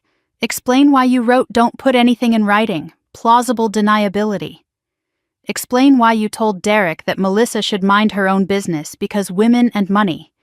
He couldn't, because there was no innocent explanation. The study door opened. My mother stood there, face streaked with tears. I heard everything, she said. George started to speak, but she cut him off. No. First time I had ever heard her say that word to him. I've been quiet for 38 years. I've let you make decisions, let you handle money, let you treat our daughters differently because you said you knew best. She walked to stand beside me. You should do what Ashley says, George. It's the only chance you have. He stared at his wife like he was seeing her for the first time. Maybe he was. George sank back into his chair. The fight drained out of him. What do I have to do? Call the FBI tomorrow morning, I said. Ask to cooperate. Tell them everything. Everything, everything. No more lies, no more spinning. Just truth. He looked at me with something like desperation. And if I do this, will you forgive me? I considered the question carefully. I don't know, but I'll give you the chance to earn it. There are conditions, I continued, non-negotiable. He nodded weakly. Karen still stood beside me, united for the first time in our lives. First, you fully cooperate with the FBI. No holding back, no strategic omissions. Agreed. Second, you repay every investor, all 8 families. Every cent they lost. I'll loan you the money, at 0 interest. You'll pay it back over time through whatever work you can get. A loan, not a gift. You need to feel the weight of what you did. Gifts don't teach lessons. Third, you sell this house. Downsize to something appropriate for your actual financial situation. My mother gasped but said nothing. Fourth, Grandma Eleanor's nursing home bills are paid in full, and you visit her, weekly, for as long as she's alive. George looked up. Eleanor? What is she? She's been covering her own bills because you stopped paying 6 months ago. You nearly got her evicted. Shame flooded his face. Genuine shame. I meant to catch up. Intentions don't pay bills, Dad. Last condition. You apologize. To Melissa. To me. To Mom. Not because it fixes anything, but because you owe us the truth of what you did and who you are. The silence stretched. Then finally, okay, all of it. I'll do all of it. Tomorrow. FBI first thing. Tomorrow. I walked out to my car. My mother followed. Ashley, wait. I turned. She stood in the porch light, arms wrapped around herself against the cold. I know I don't deserve to say this. I know I've been part of the problem. But thank you. For not giving up on us completely. I'm not doing this for you, I said. Or for him. I'm doing it because it's right. I know. That's what makes it matter. The drive home should have felt like victory. Instead, it felt like exhaustion. Like grief for something I couldn't name. My phone buzzed as I merged onto the highway. George's number. I answered. I called them, he said. The FBI. I'm going in at 10 tomorrow morning. Good. Will you come with me? I closed my eyes. He didn't deserve my support. But maybe this wasn't about what he deserved. I'll be there. I hung up, drove another mile, and my phone buzzed again. A text from Marcus Chen, my boss at Google. Just saw the news. Call me when you can. News? What news? I pulled over and opened my browser. The headline hit me like a physical blow. Sacramento man linked to multi-million-dollar investment fraud. Father of recent lottery winner. My photo. My father's photo. Side by side. The story was out, and my two worlds had just collided. I sat on the highway shoulder, staring at my phone screen, reading the headline over and over. Sacramento man linked to multi-million-dollar investment fraud. Father of recent lottery winner. The article connected everything. My name, my employer, the lottery win, Derek's arrest, George's involvement, all of it laid bare for public consumption. The comments section was already filling with speculation and judgment. Someone named Karen from Ohio wrote, "The apple doesn't fall far from the tree." I wonder if she knew about Daddy's schemes all along. Another person called me a fraud enabler. Another suggested I had probably helped plan the whole thing.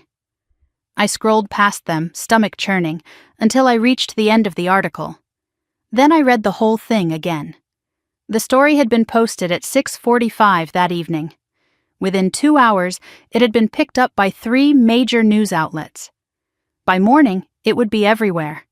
My father's mugshot-style photo next to my professional headshot from Google. The lottery winner and the criminal, packaged together for maximum clicks.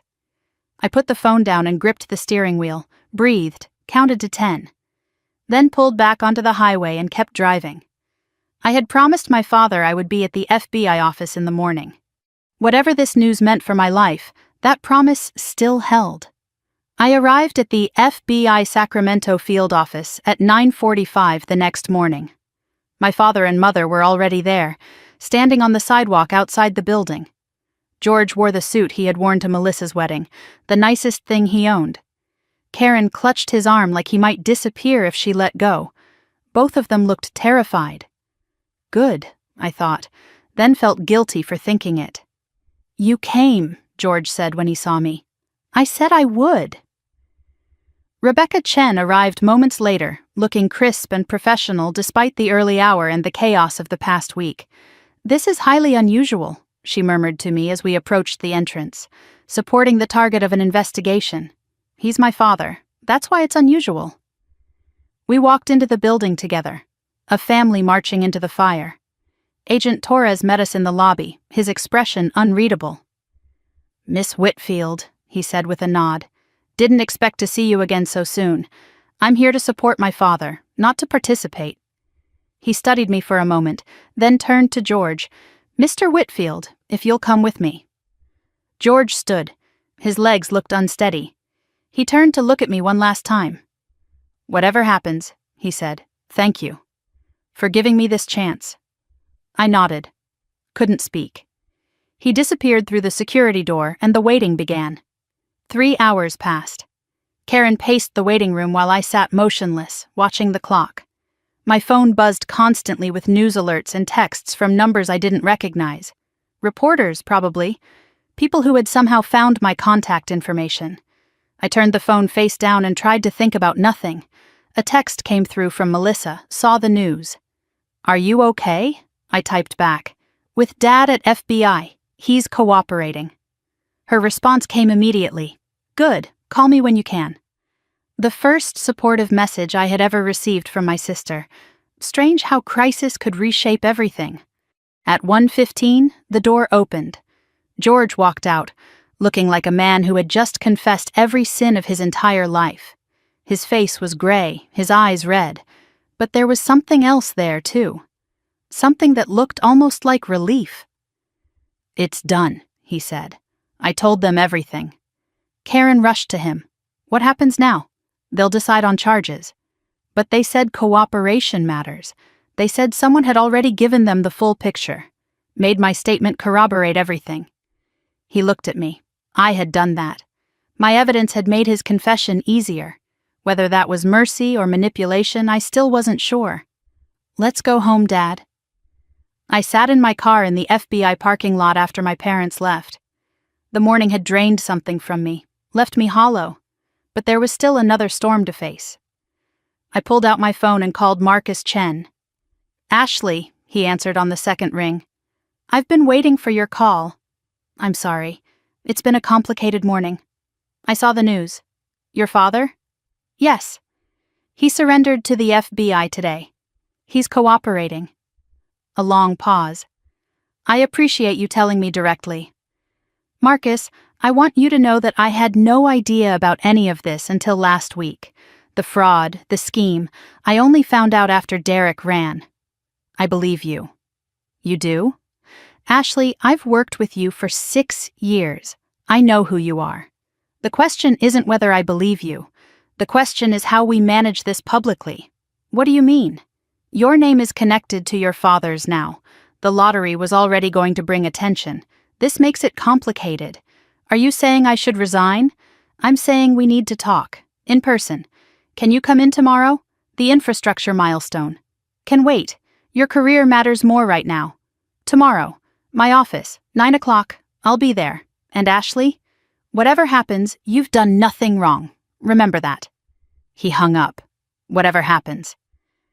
The phrase echoed in my mind for hours. I drove to Melissa's house instead of going home.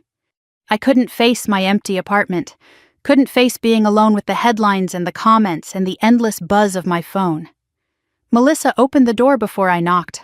I was hoping you'd come." The house still showed signs of Derek's departure, but something had changed. Melissa had started cleaning, organizing, trash bags by the door filled with his belongings, boxes stacked in the hallway. She was reclaiming her space. "I couldn't sleep last night," she explained. "So I started throwing out his things. Felt good, like exorcising a demon." She made pasta for dinner. Simple, nothing fancy. "It's all I know how to cook," she admitted. "Derek always handled everything." We ate in the kitchen, no formal dining room, like regular people instead of the polished family we had always pretended to be. First meal we had shared alone in more than a decade. Melissa set down her fork midway through and looked at me. "I've been thinking about what you said, about learning to do things alone." I waited. I was so scared of being alone that I ignored every red flag, every lie, every time he made me feel small. "You're not alone now. That's the crazy part." She laughed, but there were tears in it. "I feel less alone now than I did when I was married." Something shifted in her expression then. A door opening that had been locked for years. "There's something I never told anyone," she said. I set down my own fork, waited. "Last year, before Thanksgiving, Derek and I had a fight about money." I questioned one of his business expenses. Her hand trembled against the table. He hit me, just once, backhanded me across the face. My blood went cold. "Melissa." I told myself it was an accident, that he was stressed, that it would never happen again. Did it? No. But the threat was always there, in his eyes, in the way he looked at me when I asked questions. Tears streamed down her face now. I was so ashamed. The golden child with the perfect marriage. I couldn't let anyone know it was all fake. I moved to her side of the table and held her. "It's not your fault," I said. "None of this is your fault." We stayed like that for a long time. Two sisters who had been strangers for 30 years, finally finding each other in the wreckage. We moved to the living room eventually. Wine and blankets like a sleepover from childhood. Like the childhood we should have had but didn't. Melissa talked about the pressure of being the favorite. Every time Dad praised me, she said, I felt relief that it wasn't me being dismissed. But I also felt sick. Because I knew what he was doing to you. Why didn't you ever say anything? I was terrified of losing my place. If I defended you, maybe they'd start treating me like you. I let that honesty sit between us. It was brutal. It was also true. That's honest, I finally said. I'm done lying. Even to myself. Do you know what it was like? I asked her, growing up invisible in my own family? She shook her head. I convinced myself I didn't need them. Built walls so high no one could hurt me. But the walls kept everyone out, even people who might have loved me. You never dated. Never brought anyone home. How could I? I didn't trust anyone. If my own family couldn't see my value, why would a stranger? She reached for my hand. I'm sorry. For all of it. The jokes, the favoritism, the lottery ticket, everything. I know. Do you forgive me? I'm working on it. That's all I can promise right now. That's enough. That's more than I deserve. Melissa went to a bookshelf and returned with an old photo album. I found this while cleaning. Thought you might want to see. Pages of childhood photos. 2 little girls in matching dresses. Building sandcastles at the beach. Blowing out birthday candles together. Arms around each other, grinning at the camera. We used to be friends, I whispered. We can be again, if you'll let me. I turned a page and found a photo I had never seen. Me and Melissa with Grandpa Harold. His garden. Summer sun. His handwriting on the back. My 2 favorite girls. 1998. I never knew he thought of me that way, I said. Melissa leaned her head against my shoulder. Grandpa loved you. We all did, in our broken ways. We just forgot how to show it. I walked into Google the next morning feeling like I was walking into a courtroom. The whispers had multiplied. The glances lingered. I could feel the weight of judgment with every step. Lottery winner. Fathers of fraud. Why is she even here? I held my head high and kept walking. Marcus's office door was closed when I arrived. His assistant waved me in. He stood when I entered, closed the door behind me, and got straight to the point. I'll be direct, Ashley. HR has concerns. About what? Your public profile. The lottery already made you visible. The fraud investigation makes you a potential liability. A liability. For doing my job? For being a distraction? The media attention? The questions? I leaned forward. Marcus, I've worked here 6 years. I've led projects that saved this company millions. The infrastructure milestone we just hit? That was me, my team. I know, I didn't commit fraud. I didn't steal anything. I found out my father was a criminal and I reported him to the FBI myself. I know that too. Then what exactly is the problem? The problem is perception. And I'm not the one you need to convince. Then who?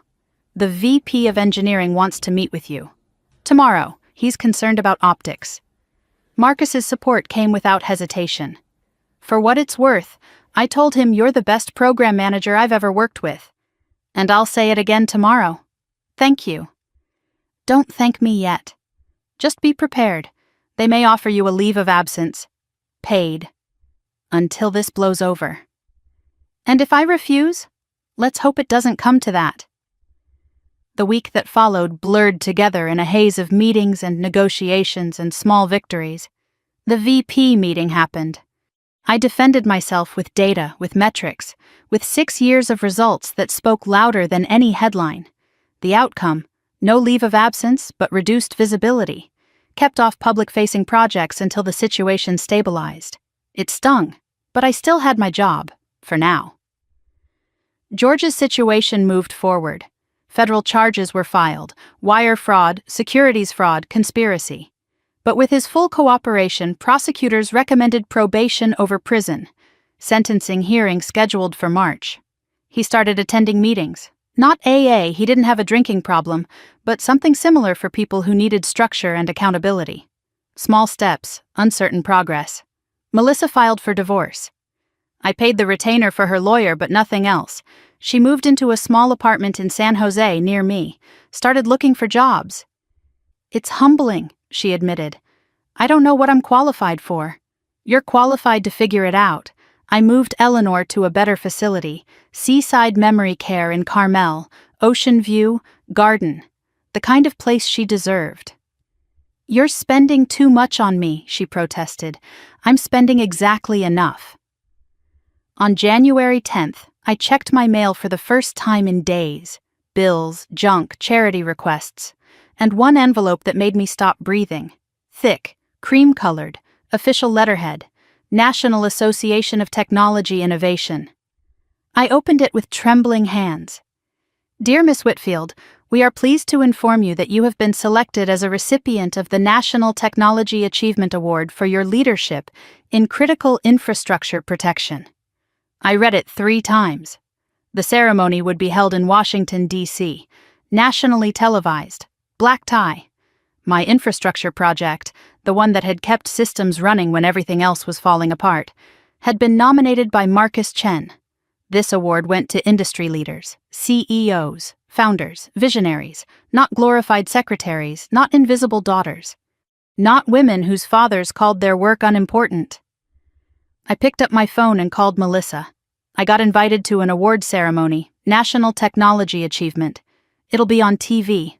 Oh my God, Ashley, that's incredible. I want you to come. Mom too, and Dad, if he can get permission to travel. A pause. Are you sure? They've never seen what I actually do, who I actually am. It's time they did. I called Eleanor next. Grandma, how do you feel about a trip to Washington? Her laugh came through the phone, warm and proud. Child, I've been waiting 70 years to see you shine. I wouldn't miss it for the world. I looked at the invitation in my hand. Not revenge, not proof, just truth. It was time for my family to see who I really was, and this time, the whole country would be watching. I woke in a hotel room I didn't recognize. 14-foot ceilings, crystal chandelier, windows overlooking the Washington Monument, the Willard Intercontinental, blocks from the White House, where presidents had stayed and history had been made. For a moment I couldn't remember why I was there. Then it hit me. Today was the day. February 15th, the National Technology Achievement Awards. The ceremony that would be broadcast to millions of people across the country. The night my family would finally see who I really was. I lay there watching morning light creep across the ceiling, thinking about everything that had led to this moment. 6 weeks since Christmas. 6 weeks since a $2 lottery ticket and 25 people laughing. 6 weeks since my world collapsed and rebuilt itself into something I barely recognized. My dress hung in the closet. Deep navy, elegant, powerful. I had chosen it myself. No stylist, no consultant. I had spent 34 years being dressed by other people's expectations. Not today. I checked my phone. Messages had accumulated overnight. Melissa, who had arrived yesterday with the rest of the family, can't sleep, too excited. Is that weird? My mother, in a separate room down the hall. Good morning, sweetheart. So proud of you. Marcus Chen. See you tonight. You've earned this. Nothing from my father. George had arrived the day before with special court permission, his first time leaving California since the arrest. He hadn't spoken to me since we landed. I didn't know what that silence meant. Maybe he didn't either. I played Eleanor's voicemail next. She had left it at 5 a.m, unable to sleep. Couldn't sleep either, her voice said through the phone. Old women and their thoughts. I want you to know something, child. Whatever happens tonight, you've already won. You won the day you stopped waiting for them to see you. The award is just the world catching up. I love you. Go shine. I played it twice, saved it to a folder I would keep forever. Then I got up and started preparing for the most important night of my life. Brunch was at 11 in the hotel restaurant, a private table in the corner, away from prying eyes. Eleanor arrived first, pushed in her wheelchair by an attendant I had hired for the trip. She wore a new outfit I had bought her, emerald green, that brought out the fire still burning in her eyes despite her 91 years. You look beautiful, Grandma. You're biased, she said, but smiled. My mother came next, wearing a blue dress I recognized from 20 years of family photos. It's my lucky dress, she explained when she caught me looking. She had worn it to every important occasion for as long as I could remember. Melissa arrived last, pregnancy showing now at 6 months. She practically glowed despite everything, or maybe because of everything, new life growing even as the old life crumbled around her. Then George appeared. He stood at the edge of our table, uncertain of his place. the patriarch who had lost his throne. He wore a suit I didn't recognize, probably borrowed or rented, since most of his good clothes had been sold along with the house. He looked smaller than I remembered, older, but also somehow clearer, like a man who had finally stopped pretending. We sat together, this broken, reassembling family, and tried to make conversation. Karen talked about the flight, the hotel, how she had never been to Washington before. Melissa shared that the baby had kicked that morning, the first time she had felt it. Eleanor watched everything with sharp eyes, missing nothing. George remained quiet, picking at his food, glancing at me when he thought I wasn't looking. The waiter approached. "Can I get you anything else, Miss Whitfield?" The name landed differently here. In Sacramento, Whitfield had always meant George's car dealership, his reputation, his family. In Washington, Whitfield meant me, my achievement, my recognition. I saw my father flinch at the shift. I pretended not to notice. Finally, George spoke. "Ashley, I don't know what to say. You don't have to say anything, Dad. But I want to. I just don't have the words. Maybe they'll come. Give it time." He nodded, grateful for the grace I wasn't sure I felt. We finished brunch in something approaching peace. Not reconciliation, not yet. But perhaps the first steps toward something none of us could name. I returned to my suite to prepare. Hair appointment at 1, makeup at 2. The ceremony started at 6. 4 hours to transform into the woman the world would see tonight. I was brushing my teeth when a knock came at the door. Melissa stood in the hallway, still in her casual clothes. "Can I help you get ready?" The question surprised me. We had never done this before, never shared the rituals that sisters were supposed to share. I stepped aside and let her in. The hairstylist arrived, then the makeup artist. Melissa sat on the bed and watched, occasionally offering opinions, mostly just being present. It felt strange and familiar at the same time, like remembering a song I had heard in childhood but never learned the words to. By 4 o'clock, the transformation was complete. Hair in an elegant updo, makeup subtle but polished, dress fitted perfectly.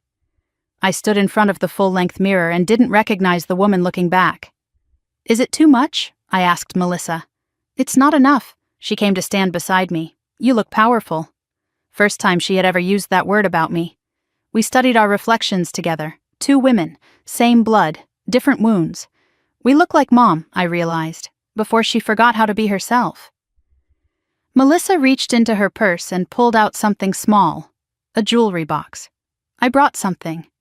Inside lay a simple pearl necklace, classic and elegant and obviously old. "Grandma Eleanor gave this to me when I graduated high school," Melissa said. "I think she wanted to give it to you. I think she wanted me to give it to you." I couldn't accept. The gift was too significant.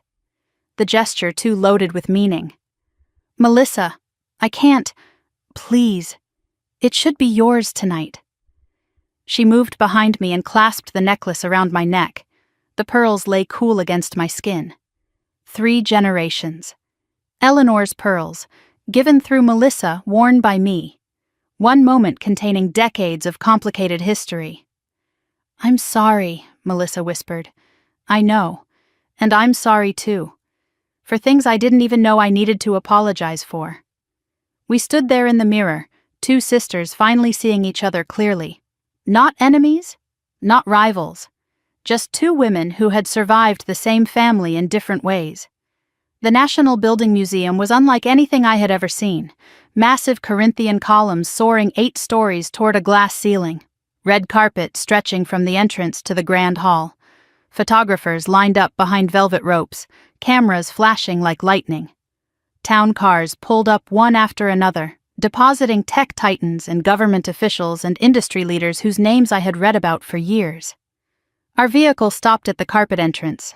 I took a breath, then stepped out into the light. "Miss Whitfield, over here." "Miss Whitfield, how does it feel to be honored tonight?" Cameras swung toward me. Flashbulbs exploded. I paused, smiled, gave them what they wanted. It feels like a long time coming. I thought about Christmas. The lottery ticket. The laughter. Now cameras capturing me as an honoree. The universe has a strange sense of humor. But so do I. My family followed behind me. Eleanor in her wheelchair, pushed by her attendant. Melissa and Karen flanking George, who looked overwhelmed by the attention. We made our way inside together, leaving the red carpet chaos behind. The venue's interior took my breath away. 500 people in formal attire, crystal chandeliers casting warm light over everything, waiters circulating with champagne and hors d'oeuvres. I recognized faces from magazine covers and business news, CEOs I had emailed but never met, founders whose products I used daily.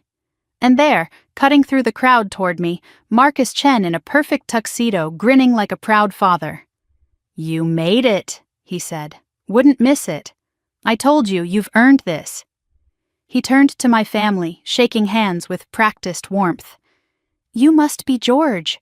Your daughter is the best program manager I've ever worked with." My father blinked at the praise. "Thank you." Yes, she is." First time he had acknowledged my work to someone outside the family. First time he had said anything positive about my career at all. I filed it away, uncertain what it meant. We were led to our table near the front of the room. Honoré positioning. Around us sat the other award recipients and their guests. Industry leaders, government officials, people who had changed the world in visible ways. And my family, a disgraced father on probation, a recovering mother finding her voice, a rebuilding sister learning to stand alone, and a grandmother who had believed in me before anyone else. We don't belong here, I thought. Then corrected myself. I belong here. They're my guests. The ceremony began at 7. Opening remarks from the association president. 2 awards presented before mine, with video tributes and speeches and standing ovations. I barely heard any of it. My heart pounded so loud I was certain the entire room could hear. Then the moment came. Our next honoree represents the unsung heroes of our industry. The screen behind the stage flickered to life. A documentary-style video began playing. I hadn't seen this beforehand. Didn't know what to expect. Marcus appeared on screen first. Ashley Whitfield is the person who makes everyone else look good and takes none of the credit. Engineers from my team followed. When the system almost crashed last year, she was the one who held it together, 60 hours straight. The VP of Engineering, the same man who had questioned whether I was a liability just weeks ago. Without her leadership, 100 million users would have lost service. She prevented a crisis no one even knows about. Photos of me at work appeared, in meetings, at whiteboards, leading teams through impossible deadlines. Statistics scrolled across the screen. Projects managed, systems protected, disasters averted. I watched my professional life summarized in 3 minutes of footage and felt something I couldn't name. Not pride exactly, something deeper, recognition. I watched the video, but I also watched my father. From the corner of my eye, I tracked the transformation on his face. When the tribute began, he looked confused, uncertain what he was seeing. As the accolades accumulated, confusion became shock. As the scope of my achievements became clear, shock became something that looked like shame. He was finally seeing. After 34 years of dismissing my work as secretary stuff, he was finally seeing who his daughter really was. The video ended with my professional headshot and the words, "For extraordinary leadership in critical infrastructure protection." The room erupted in applause.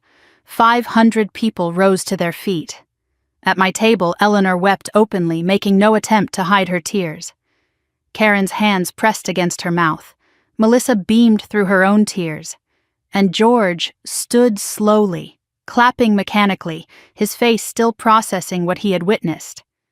I walked to the stage on unsteady legs. The crystal award was placed in my hands. Heavy, solid, real. I approached the microphone and looked out at 500 faces looking back at me, including the 4 that mattered most. "Thank you," I began. "I wrote something prepared, but I'm going to speak from the heart instead." I paused, breathed, I spent 34 years explaining my work to people who didn't want to understand. Explaining my value to people who had already decided I had none. Explaining myself to a world that preferred I remain invisible. My eyes found George in the audience. I held his gaze. About a month ago, I stopped explaining. Not because my work doesn't matter. You can see from that video that it does. But because I realized something. My worth isn't determined by who acknowledges it. My value doesn't depend on who's paying attention. I am who I am whether anyone sees me or not. The words came easily now. This award is an honor, but it's not validation. I didn't need the world to tell me I was good at what I do. I already knew. What I needed was to believe it myself. That took longer. I looked at Eleanor. Some people will see you. Find those people. Hold on to them. At Melissa. Some people will learn to see you. Give them the chance. At George and Karen. And some people may never see you. That's not your failure, it's theirs. Thank you for this award. Thank you for seeing me tonight. But most importantly, thank you to me for finally seeing myself. Silence held the room for one heartbeat. Then applause crashed over me like a wave. 500 people on their feet. Standing ovation. But I only saw one face. My father, still standing, tears streaming down his cheeks. First time I had ever seen him cry. The reception afterward blurred into a stream of handshakes and business cards and offers I couldn't process. Everyone wanted something from me now. Attention, partnership, investment, the same woman they would have ignored a year ago. Marcus found me during a brief moment alone. That speech will be on every tech blog by morning. Is that good or bad? It's honest. That's always good. Thank you, Marcus, for nominating me, for believing in me. I didn't nominate you because I believe in you. I nominated you because you earned it. There's a difference. He disappeared into the crowd. I moved through the reception like a sleepwalker, shaking hands, accepting praise, counting the minutes until I could escape. A man approached my father near the bar. I recognized him immediately, the CEO of one of the largest tech companies in the world. "Excuse me," he said to George, "you're at the Whitfield table. Are you Ashley Whitfield's father?" George straightened, some of his old pride surfacing. "Yes, I am. You must be incredibly proud." "That video. Your daughter prevented a national crisis. Did you know that?" George's voice cracked when he answered, "No, I didn't." "Well, now you do. You raised an extraordinary woman." The CEO walked away. George stood alone, drink untouched, staring at the floor. I watched from across the room but didn't approach. Not yet. Later I found Eleanor in a quiet corner. "Grandma, how are you holding up? Tired? Happy?" "Tired." She smiled. That speech, Harold would have loved it. I thought about him when I wrote it. I could tell. She took my hand. "You did it, child. You really did it. Did what? Became yourself. In front of everyone." The reception was winding down when George found me in a quiet alcove away from the remaining crowd. "Can we talk?" he asked. "Somewhere quiet?" We stepped further into the alcove. The noise of the party faded behind us. "Ashley, That video. That speech. I had no idea. I know. All those years I called it secretary work. I called it paper pushing. I had no idea what you actually do. I know, Dad. Why didn't you tell me? I did. You weren't listening." The silence between us was heavy with 34 years of distance. Then George took a breath and said something I didn't expect. "There's something I need to tell you. Something I should have told you 30 years ago." My mother appeared at the alcove entrance. "George, what are you doing?" "Patricia, she needs to know. They both need to know." Karen's face went pale. "Not here, not tonight." "Yes, tonight. I'm done hiding." I looked between my parents, confusion and anticipation warring in my chest. "What are you talking about?" George turned to me, eyes red, voice breaking. "The reason I've treated you differently your whole life. The reason I couldn't look at you the same way I looked at Melissa. It wasn't because you weren't good enough. Then why? Because every time I looked at you, I saw my greatest failure staring back at me. And I've been punishing you for it ever since." "What failure?" Karen reached for his arm. "George, please, I need to tell her about Harold, about what I did, about why he never forgave me, and why I've never forgiven myself." The noise of the reception faded to nothing. My world narrowed to my father's haunted face. "Tell me everything." My parents and I rode the elevator to my hotel suite in silence. The distance from the reception hall to the 14th floor felt like miles. Karen stood rigid against the back wall, arms wrapped around herself. George stared at the floor, hands trembling at his sides. I watched the numbers climb and tried to prepare myself for whatever was coming. The door to my suite clicked open. I turned on the lights and gestured them inside. The room that had felt luxurious this morning now felt like a stage, a place where the final act of a very long play was about to unfold. I didn't offer drinks. Didn't offer comfort. "Sit down," I said. "Both of you." They sat on the couch like children waiting to be disciplined. The crystal award from the ceremony still sat in my bag. Harold's letter was in my suitcase. I remained standing. The power dynamics were clear. George took a long breath and began. "When you were born, I was 29 years old. I had just lost my job at the manufacturing plant. 3rd layoff in 2 years. I hadn't known this. No one had ever told me. We were about to lose the apartment," he continued. "Your mother was recovering from a difficult delivery. Melissa was 4, needed things. And I had nothing. No savings, no prospects, no plan." He paused, gathering himself. "I went to Harold, your grandfather. I begged him for money. He gave you $100,000, I said. I know, Eleanor told me." George's head snapped up. "She told you? She told me a lot of things." Silence stretched between us. He was recalculating, adjusting his story to account for what I already knew. "What Eleanor may not have told you," he finally said, "is what Harold demanded in return. He wanted you to repay it. That wasn't all." George's voice dropped. "He wanted control. Control of what? Everything. Our finances, our decisions. He said I had proven I couldn't manage money. He wanted veto power over every major purchase, every investment, every decision. Did you agree? I had no choice. We would have been homeless." "For 10 years, George explained, Harold reviewed their finances monthly. Every purchase over $500 required his approval. Every investment decision went through him." "I felt like a child," George said. "A grown man with 2 daughters, and my father-in-law treated me like a teenager with an allowance." "That must have been humiliating," I said. "It was, but I deserved it." "Why?" George's face crumbled. The composure he had maintained since the elevator finally broke. "Because the reason I lost those jobs, the reason we were broke, wasn't bad luck. It was gambling." Karen closed her eyes. This part still hurt her, even after all these years. "I had a problem," George continued. "Poker, blackjack, sports betting. I hid it from everyone except Harold. He figured it out when I asked for the loan.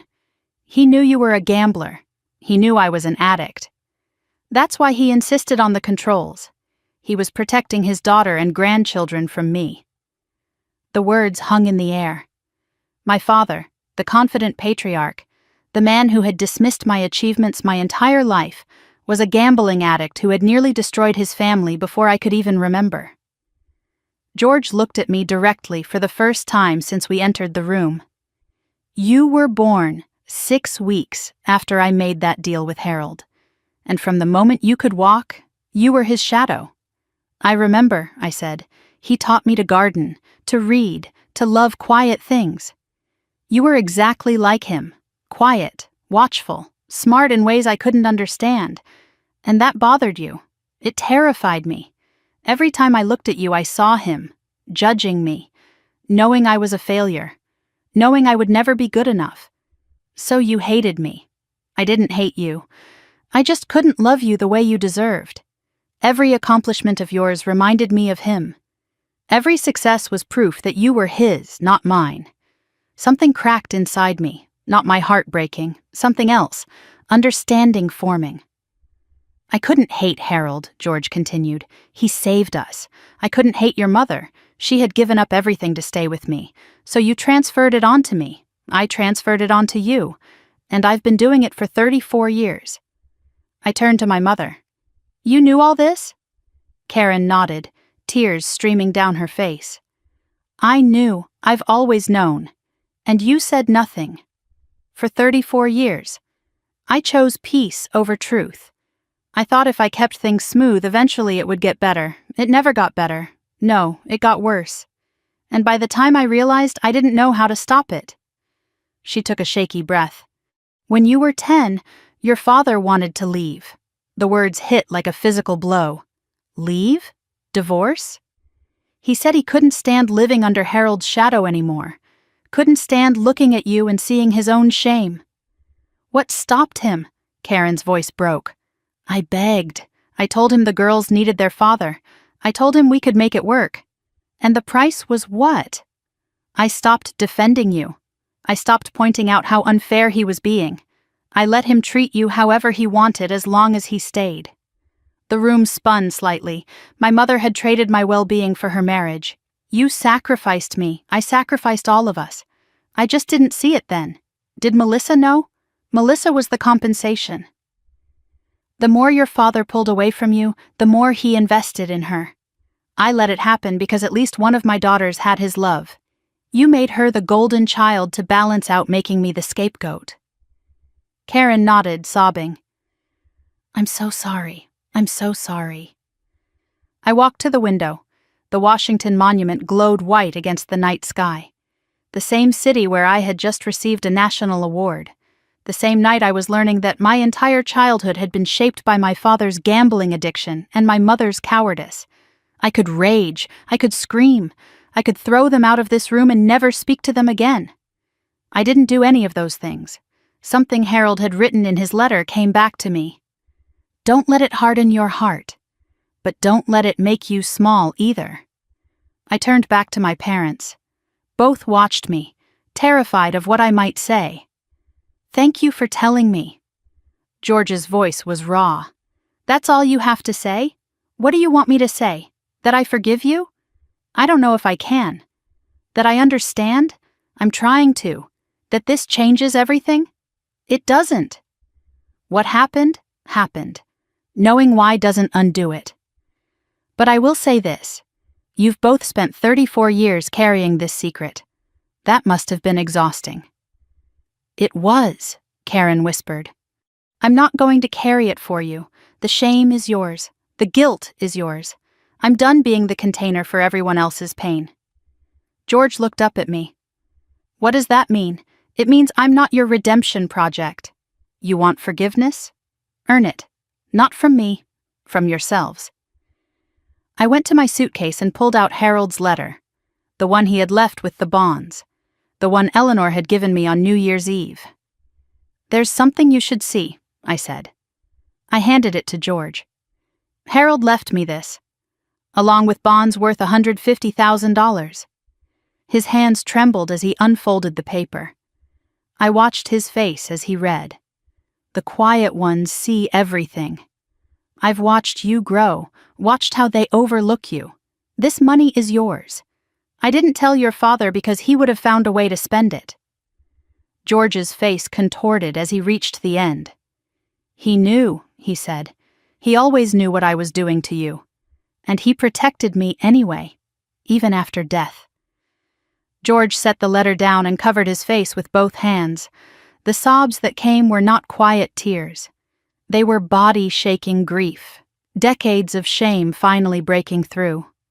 He loved me, George said through his hands. Despite everything I did, he still loved me. He gave me the loan. He saved our family. He did. And I repaid him by destroying his granddaughter's childhood. You didn't destroy me, Dad. You delayed me. But I'm here now. George looked up, face ravaged by emotion. How can you say that? After everything? Because I'm not you. I don't need to break things to feel whole. Karen picked up the letter next. Read it slowly. He mentions George by name, she said quietly. I didn't tell your father because he would have found a way to spend it. Harold knew exactly who George was, and he still chose to help. He didn't do it for George.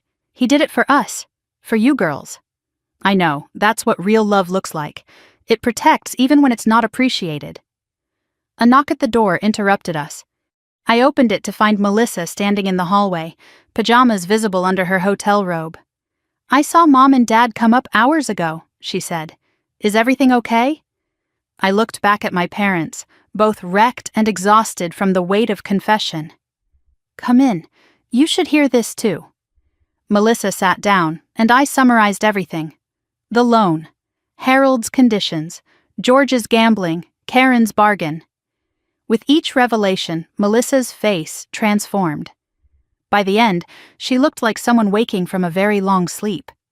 You're saying I was only the favorite because Ashley reminded Dad of his failures? In a sense. So it was never about me being better. It was about her being too much like someone he resented. That's what they're telling me. Melissa turned to George. Do you know what this cost me? What do you mean? Being the favorite. Carrying your approval. I married Derek because he reminded me of you.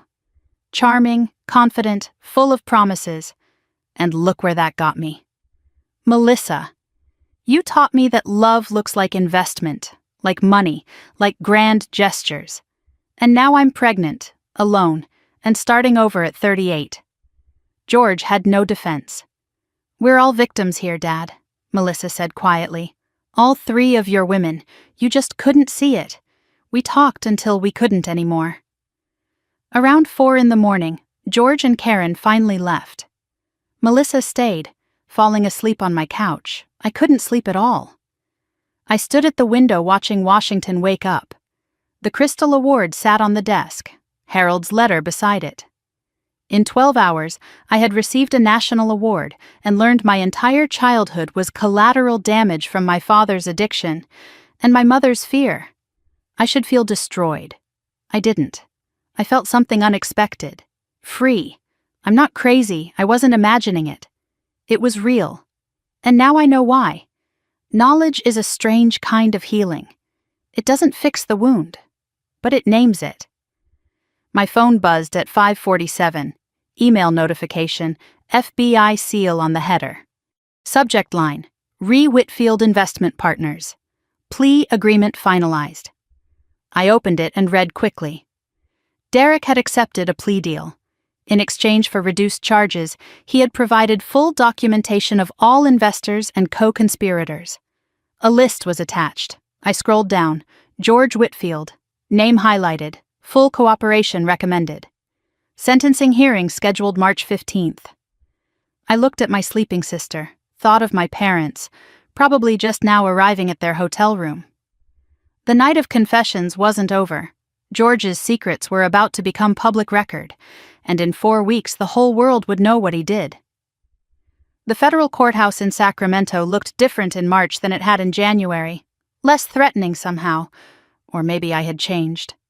I pulled into the parking lot at 8:45, 15 minutes early for my father's sentencing hearing.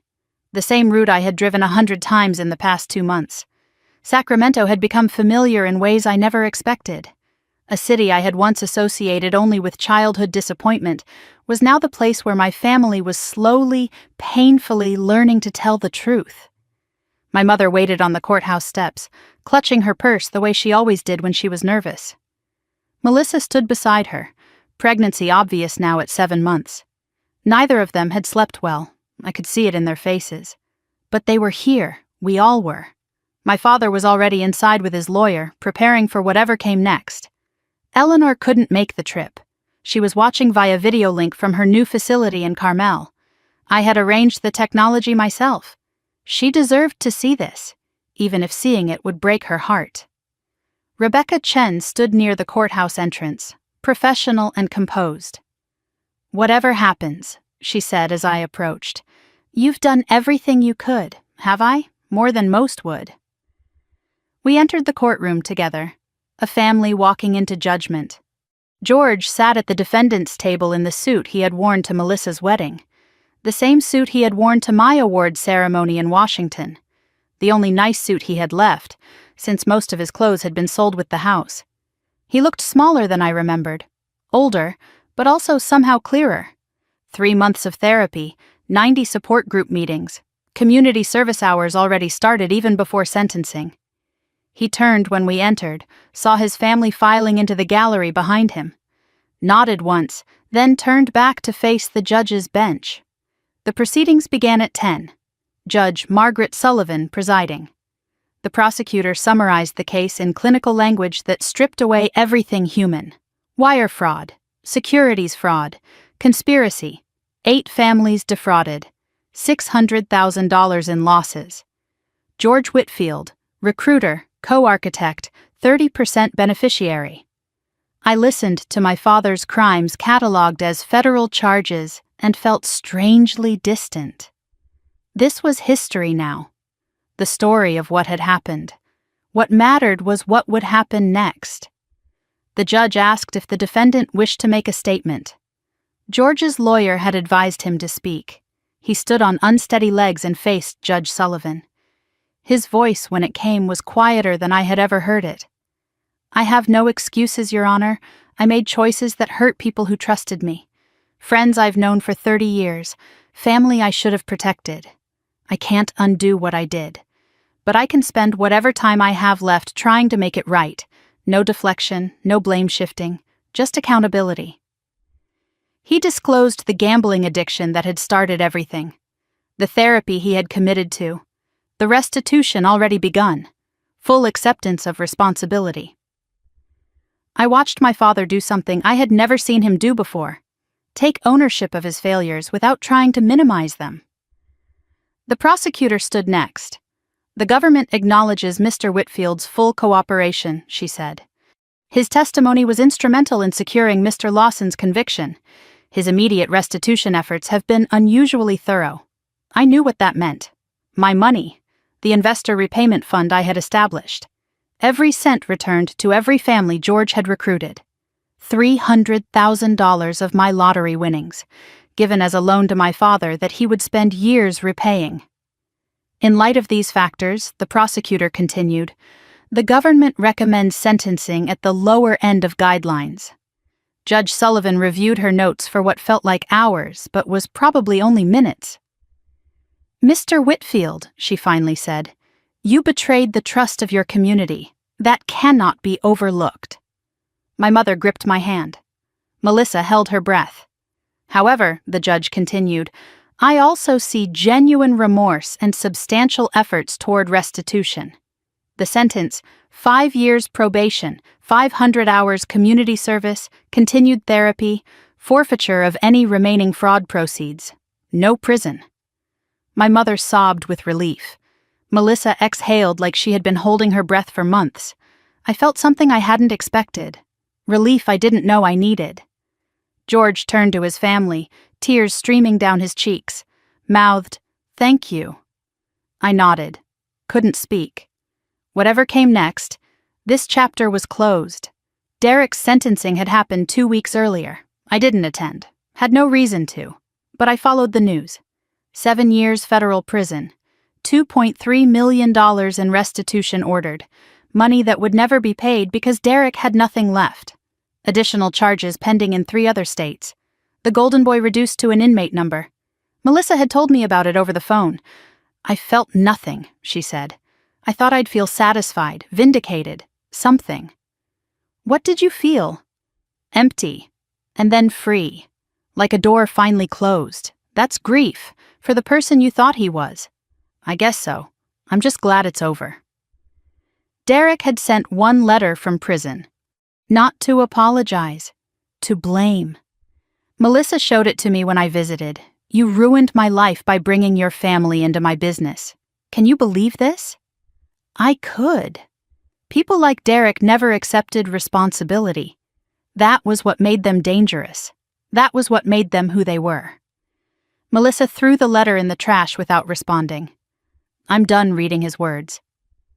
The final chapter of that particular story, closed forever. The months that followed blurred together in a strange mix of endings and beginnings. My work at Google stabilized. The reduced visibility status quietly lifted as the news cycle moved on to other scandals. Marcus promoted me to principal program manager in April. "You've earned it," he said. "Scandal or no scandal." I accepted, negotiated equity for the first time in my career, asked for what I was worth instead of accepting what was offered. Other companies came calling, 3 VP offers, 2 C-suite positions. "Your award speech went viral," one recruiter told me. "Everyone wants you." I declined them all. "I'm not done here yet." Marcus smiled when I told him, "That's exactly why you should stay." The foundation I had dreamed about since January finally launched in May. The Grace Eleanor Foundation, $10 million initial endowment. Purpose: scholarships for women in STEM from unsupportive backgrounds. Women who were told their dreams weren't practical, whose families didn't see their value, whose voices weren't heard, named for my grandmother and for Grace itself. The first scholarship recipient was announced in June, a young engineer from rural Oregon whose parents had told her computer science was a waste of time. I read her thank you letter 3 times and cried at my kitchen table. This is the real inheritance, I thought. Not money, not houses, belief, passed forward. Melissa's transformation happened slowly, then all at once. Her divorce was finalized in April. I paid for the lawyer, but nothing else. "You need to build this yourself," I told her. "I'll support you, not carry you." She found a job in May, administrative assistant at a medical practice. Entry level, humbling, nothing like the life of luxury she had lived with Derek. "I have to start somewhere," she said. She moved into a small apartment in San Jose near mine, first time living alone in her adult life. We had dinner once a week. Really talked, not the surface conversations we had managed before. "I don't know who I am without someone taking care of me," she admitted one evening. "That's the point of this time. To find out." The sister I had resented for 34 years was becoming someone I actually wanted to know, not because she had changed into a different person, because she was finally becoming herself. In June, I moved Eleanor to Seaside Memory Care in Carmel, smaller than the Sacramento facility. Warmer, ocean view from her window, garden below where other residents tended flowers in the California sun. "You're spending too much on me," she protested when I showed her the room. "I'm spending exactly enough." The drive from San Jose to Carmel took 2 hours. I made it every weekend. Sometimes Eleanor recognized me immediately. Sometimes she didn't know who I was until I reminded her. The disease was progressing, stealing pieces of her mind day by day. But on good days, she was sharp as ever, full of stories and wisdom and the particular brand of honesty that only comes with age. "It looks like Harold's garden," she said on her first day in the new room, looking out the window at the flowers below. "That's why I chose it." Tears she rarely showed slid down her weathered cheeks. "I don't have long, child. You know that. I know. But whatever time you have will be beautiful. It already is. Because of you." On another visit, she told me George had come to see her. "Your father came yesterday," she said. "Did he?" Cried the whole time. Apologized for things I'd forgotten he'd done. How did that feel? Like watching a man finally grow up. At 63. She paused. Better late than never, I suppose. September arrived with a heat wave that broke the day before my housewarming party. I had bought a house in spring, modest by lottery winner standards. 3 bedrooms, small yard, tucked into the hills above San Jose. Not a mansion, not a statement, just a home. The first home that was truly mine. I spent the summer making it comfortable, painting walls, choosing furniture, planting a garden in the backyard. The physical work of building a life, not just surviving one. The party was scheduled for a Saturday evening. First time my whole family would gather in my space. On my terms. I cooked for 2 days beforehand. Nothing fancy, just food I knew how to make. Food that felt like home, or like what home should have felt like. My mother arrived first with George. They drove down from Sacramento together, from the small apartment they had rented after selling the house. Downsizing had been hard for them, harder for George than Karen. But they were adjusting. George carried a casserole dish. "Your mother made it," he said. "I just carried it." Karen hugged me tight. "This house is beautiful," she said. "Harold chose well." I didn't correct her, didn't explain that the house had nothing to do with Harold's gift. That gift was still waiting, a property in Carmel I hadn't visited yet, deliberately saved for my birthday next month. George looked around my home, taking in the details. He always knew who deserved what, he said quietly. Not bitter. Just acknowledging a truth he had spent decades denying. Melissa arrived next, and when she walked through the door, she wasn't alone. In her arms was a car seat. Inside the car seat, swaddled in pink, was a newborn baby. 2 weeks old. Perfect and tiny and impossible. "Everyone, meet Eleanor Rose," Melissa announced. The room went silent. I felt something catch in my throat. "You named her..." "After Grandma. And for new beginnings. Rose, because things can grow from anything." I held my niece for the first time, her tiny fingers wrapped around mine, gripping with surprising strength. This is what family could be, I thought. What it should have been. We ate dinner together in my small dining room. Conversation flowed, not easy but not forced either. Karen told stories about her garden club.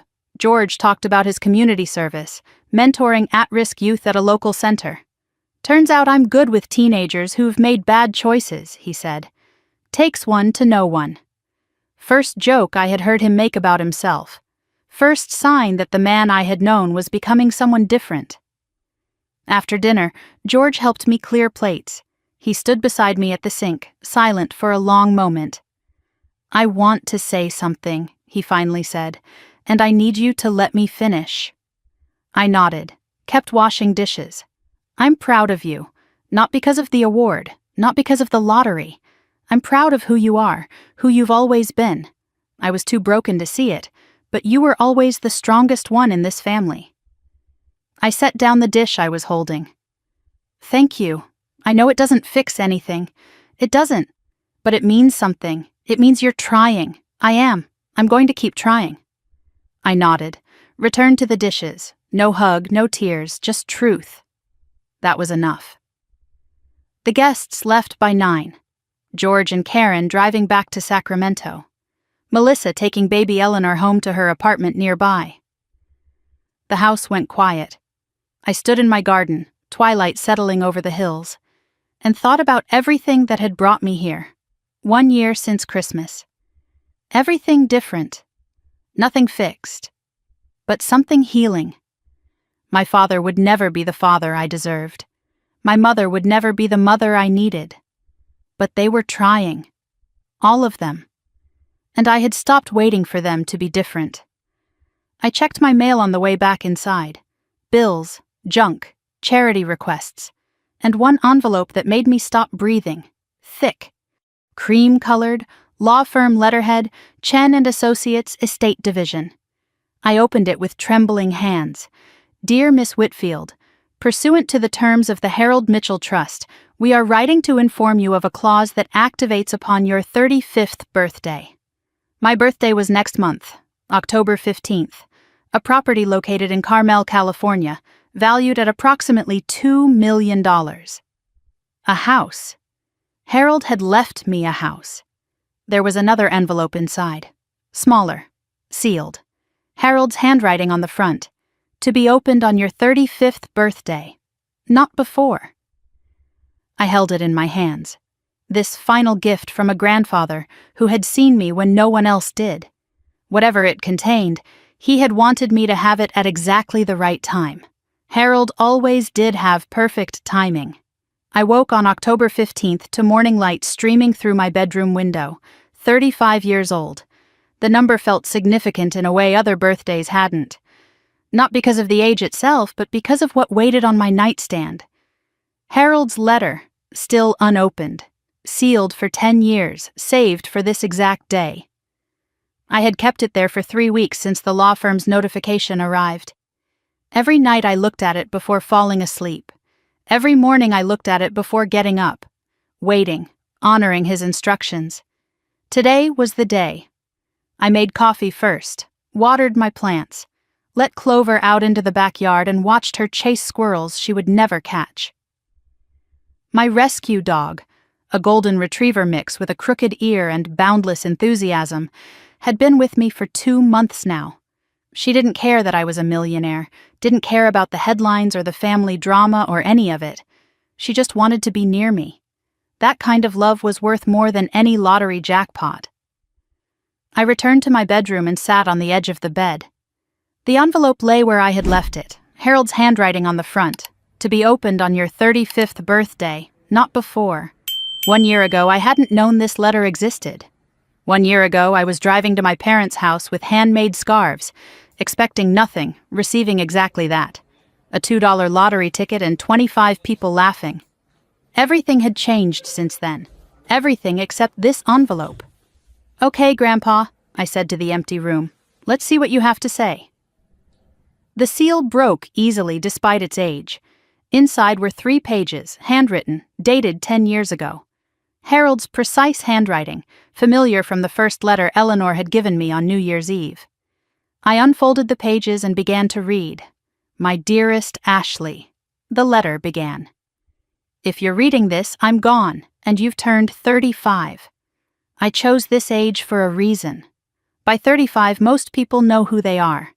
They've stopped pretending. They've stopped waiting for permission to be themselves. I've watched you grow from a quiet child into a quiet woman. I know your father doesn't understand you. I know your mother can't protect you. I know your sister has been given everything you were denied. None of this is fair. None of this is your fault. But here's what I also know. You are the strongest person in that family. Not because you're loud or demanding, because you endure, because you see, because you love even when love isn't returned." I stopped reading, wiped my eyes, continued. "I bought a house in Carmel 40 years ago, when your grandmother and I were young. We spent our happiest summers there. After she passed, I couldn't bear to visit, but I couldn't sell it either. This house is now yours. Not because you need it, though I suspect you might appreciate a place to breathe. It's yours because you earned it.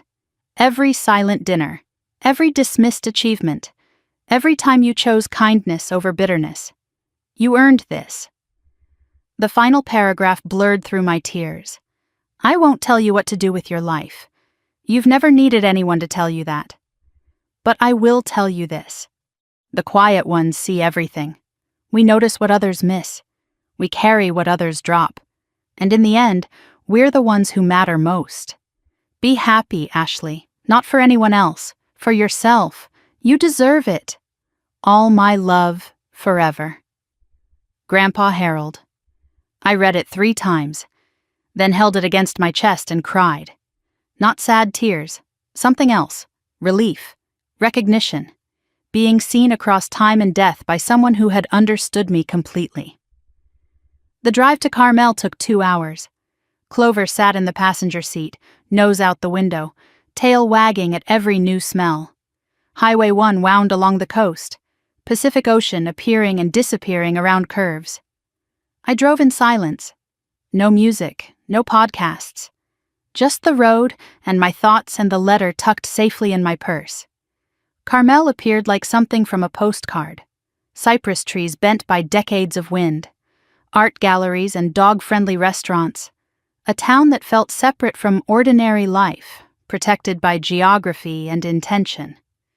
My GPS announced the arrival before I was ready. I pulled up to a cottage-style house on a quiet street. Shingled roof weathered to silver. Blue shutters faded by salt air. A wildflower garden overgrown but beautiful, waiting for someone to tend it. I parked and sat for a moment, taking it in. 40 years ago, Harold and Eleanor had stood in this same spot, young and in love, beginning their life together. Now it belonged to me. I got out of the car. Clover bounded beside me, immediately investigating every bush and flower. A wooden sign hung by the front door, weathered but readable. Mitchell Cottage. Established 1984. Eleanor's maiden name, Harold's last name. my name now. The key from the law firm was old-fashioned brass, heavy in my palm. The lock was stiff but turned. The door swung open to 40 years of waiting. Dust motes danced in the light from windows that hadn't been opened in a decade. White sheets covered the furniture like ghosts of memories. But beneath the neglect, I could see what this place had been, what it could be again. The kitchen had an ocean view, the living room, a stone fireplace, 3 bedrooms upstairs with sloped ceilings and original hardwood floors. In the master bedroom, I found a framed photograph on the dresser. Harold and Eleanor, young and laughing, standing in front of this very house. My grandmother I barely remembered. My grandfather who remembered everything. The garden behind the house took my breath away, overgrown but recognizable. Tomato cages rusted but standing, rose bushes wild but blooming. He had gardened here, too, just like the garden where he taught me to plant, where he taught me to tend, where he taught me that quiet things can grow. I found a guest book on the kitchen counter. Leather-bound, dusty. Mitchell Cottage Visitors. The first entry was dated June 1984. Harold and Eleanor Mitchell. First weekend in our new home. The last entry was August 2014, the year he died. Harold Mitchell. Saying goodbye for now. Saving hello for later. He had known, even then, preparing for this day. I picked up the pen beside the book and wrote the next entry. Ashley Whitfield. October 15th, 2024. Coming home. Eleanor's new facility was 20 minutes from the cottage. I had chosen it specifically for this proximity, though I hadn't told her why. Hadn't told anyone about the house until I knew it was real. I found her in the sunroom, wheelchair facing the window, watching other residents tend the garden below. A good day. She recognized me immediately. "Birthday girl," she said, reaching for my hands. "Come here, let me look at you." I sat beside her and pulled out my phone, showed her photos of the cottage, the garden, the view. "Grandma, I have something to show you." Her eyes widened as she swiped through the images. Her hand covered her mouth. "That's Harold's house. Our house. It's my house now." He left it to me. Eleanor wept openly. Not sad tears, joyful ones. "He told me," she said through her crying. "Years ago, he told me he was saving it for you." "You knew?" "I knew he had a plan. I didn't know when." She took my hand, grip still strong despite her 91 years. "Promise me something. Anything. Be happy there. Don't just own it, live in it, fill it with laughter. That's what Harold would have wanted. I promise. And bring that baby to visit. Eleanor Rose needs to see the ocean." "I will, Grandma. I'll bring everyone. Even your father?" I paused. "Even him. Eventually." Eleanor smiled, the same smile I remembered from childhood.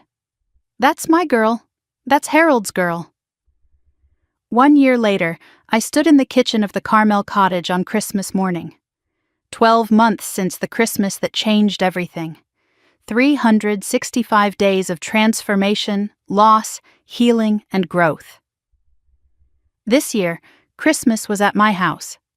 My terms. My space. My rules. The cottage had been renovated over the summer. Fresh paint, updated kitchen, the garden restored to its former glory, but I had kept the bones of what Harold and Eleanor built. The character, the warmth, the sense of being somewhere that mattered. My guests arrived throughout the morning, Karen and George first, driving down from their apartment in Sacramento. George carried a casserole dish. Karen hugged me at the door. "This house is perfect," she said. "Harold would be so happy." George looked around at the cottage, at the ocean visible through the windows, at the life I had built independent of his failures and expectations. "He's here," George said quietly. "I can feel him." He meant it kindly. An acknowledgement that Harold's presence lingered in these walls, in the garden, in the woman I had become. Melissa arrived next, and she wasn't alone. Baby Eleanor Rose, 4 months old now, wearing a tiny Christmas dress and gripping a stuffed elephant. She's so big, I said, taking my niece in my arms. She eats constantly, Melissa laughed. Just like her aunt used to, according to Grandma. We set up a video call for Eleanor, propping the iPad in the living room so she could see everything. Her mind drifted in and out these days. More bad days than good. But today was a good day. "Merry Christmas, everyone," she called from the screen. Her voice was thin, but her smile was bright. She could see her family gathered in the house she had loved, in the home Harold had built, in the place that would outlast all of us. Dinner wasn't perfect. It was never going to be perfect. George was awkward, still learning how to be a father without being a patriarch. Karen talked too much, filling silences that didn't need filling. Baby Eleanor cried through the main course and had to be walked around the garden to settle her down. But we were here, together, trying. I watched my family around the table and thought about where we had been a year ago. The $2 lottery ticket, the laughter, the humiliation, the discovery that would change everything. My father had a long way to go, might never fully become the father I deserved. My mother was learning, slowly, to be a person instead of a peacekeeper. My sister was becoming someone I actually wanted to know, and I had stopped waiting for any of them to define my worth. After dinner, I stepped onto the deck alone. The ocean stretched endless and dark before me. Salt air filled my lungs. Stars emerged one by one as twilight deepened into night. Clover lay at my feet, content and warm. I thought about everyone who asks me the same question. Did winning $250 million change your life? The answer always surprises them. No, not really. The money gave me options, freedom, security. But it didn't change who I was. What changed me was a single moment. Standing in my parents' living room, holding a $2 lottery ticket, surrounded by laughter, and choosing finally to stop accepting crumbs. That was the real jackpot, knowing my worth. Everything else followed. I watched the waves crash against the shore below the cottage, thought about everyone watching this story, everyone who has ever felt invisible, everyone who has been the scapegoat, the afterthought, the quiet one who does the work while others take the credit. If you're watching this and you're in a family that doesn't see you, I want you to know something. You don't need $250 million to free yourself. You don't need luck. You don't need a windfall. You don't need anyone's permission. You need one decision: to stop letting other people define your worth. Set your boundaries. Walk away from tables where you're only invited to serve. Build your own table if you have to. The money gave me options, but the power was always mine. I just didn't know it until someone handed me a $2 lottery ticket with a smirk and thought they had put me in my place. They put me in my place, all right, just not the one they expected. I'm Ashley Whitfield, 35 years old, program manager, dog mom, granddaughter, sister, philanthropist, and most importantly, a woman who finally chose herself. That's the real jackpot. Thanks for staying with me through this whole journey. I know it was long, I know it was heavy, but you stayed. That means something to me. If you've ever felt invisible in your own family, I see you, I really do. Drop your story in the comments. I read every single one. I want to know where you're watching from, what time it is there, what part of this story hit you the hardest. If this resonated with you, hit that like button. Subscribe if you haven't already. There are more stories like this one waiting for you. And if you know someone who needs to hear this, a friend, a sister, a mother who has been overlooked, share it with them. Sometimes we need to know we're not alone. Until next time, remember this: you are worth more than anyone else's opinion. The quiet ones always know their worth, even when no one else does. See you soon. This story is fictionalized for dramatic effect.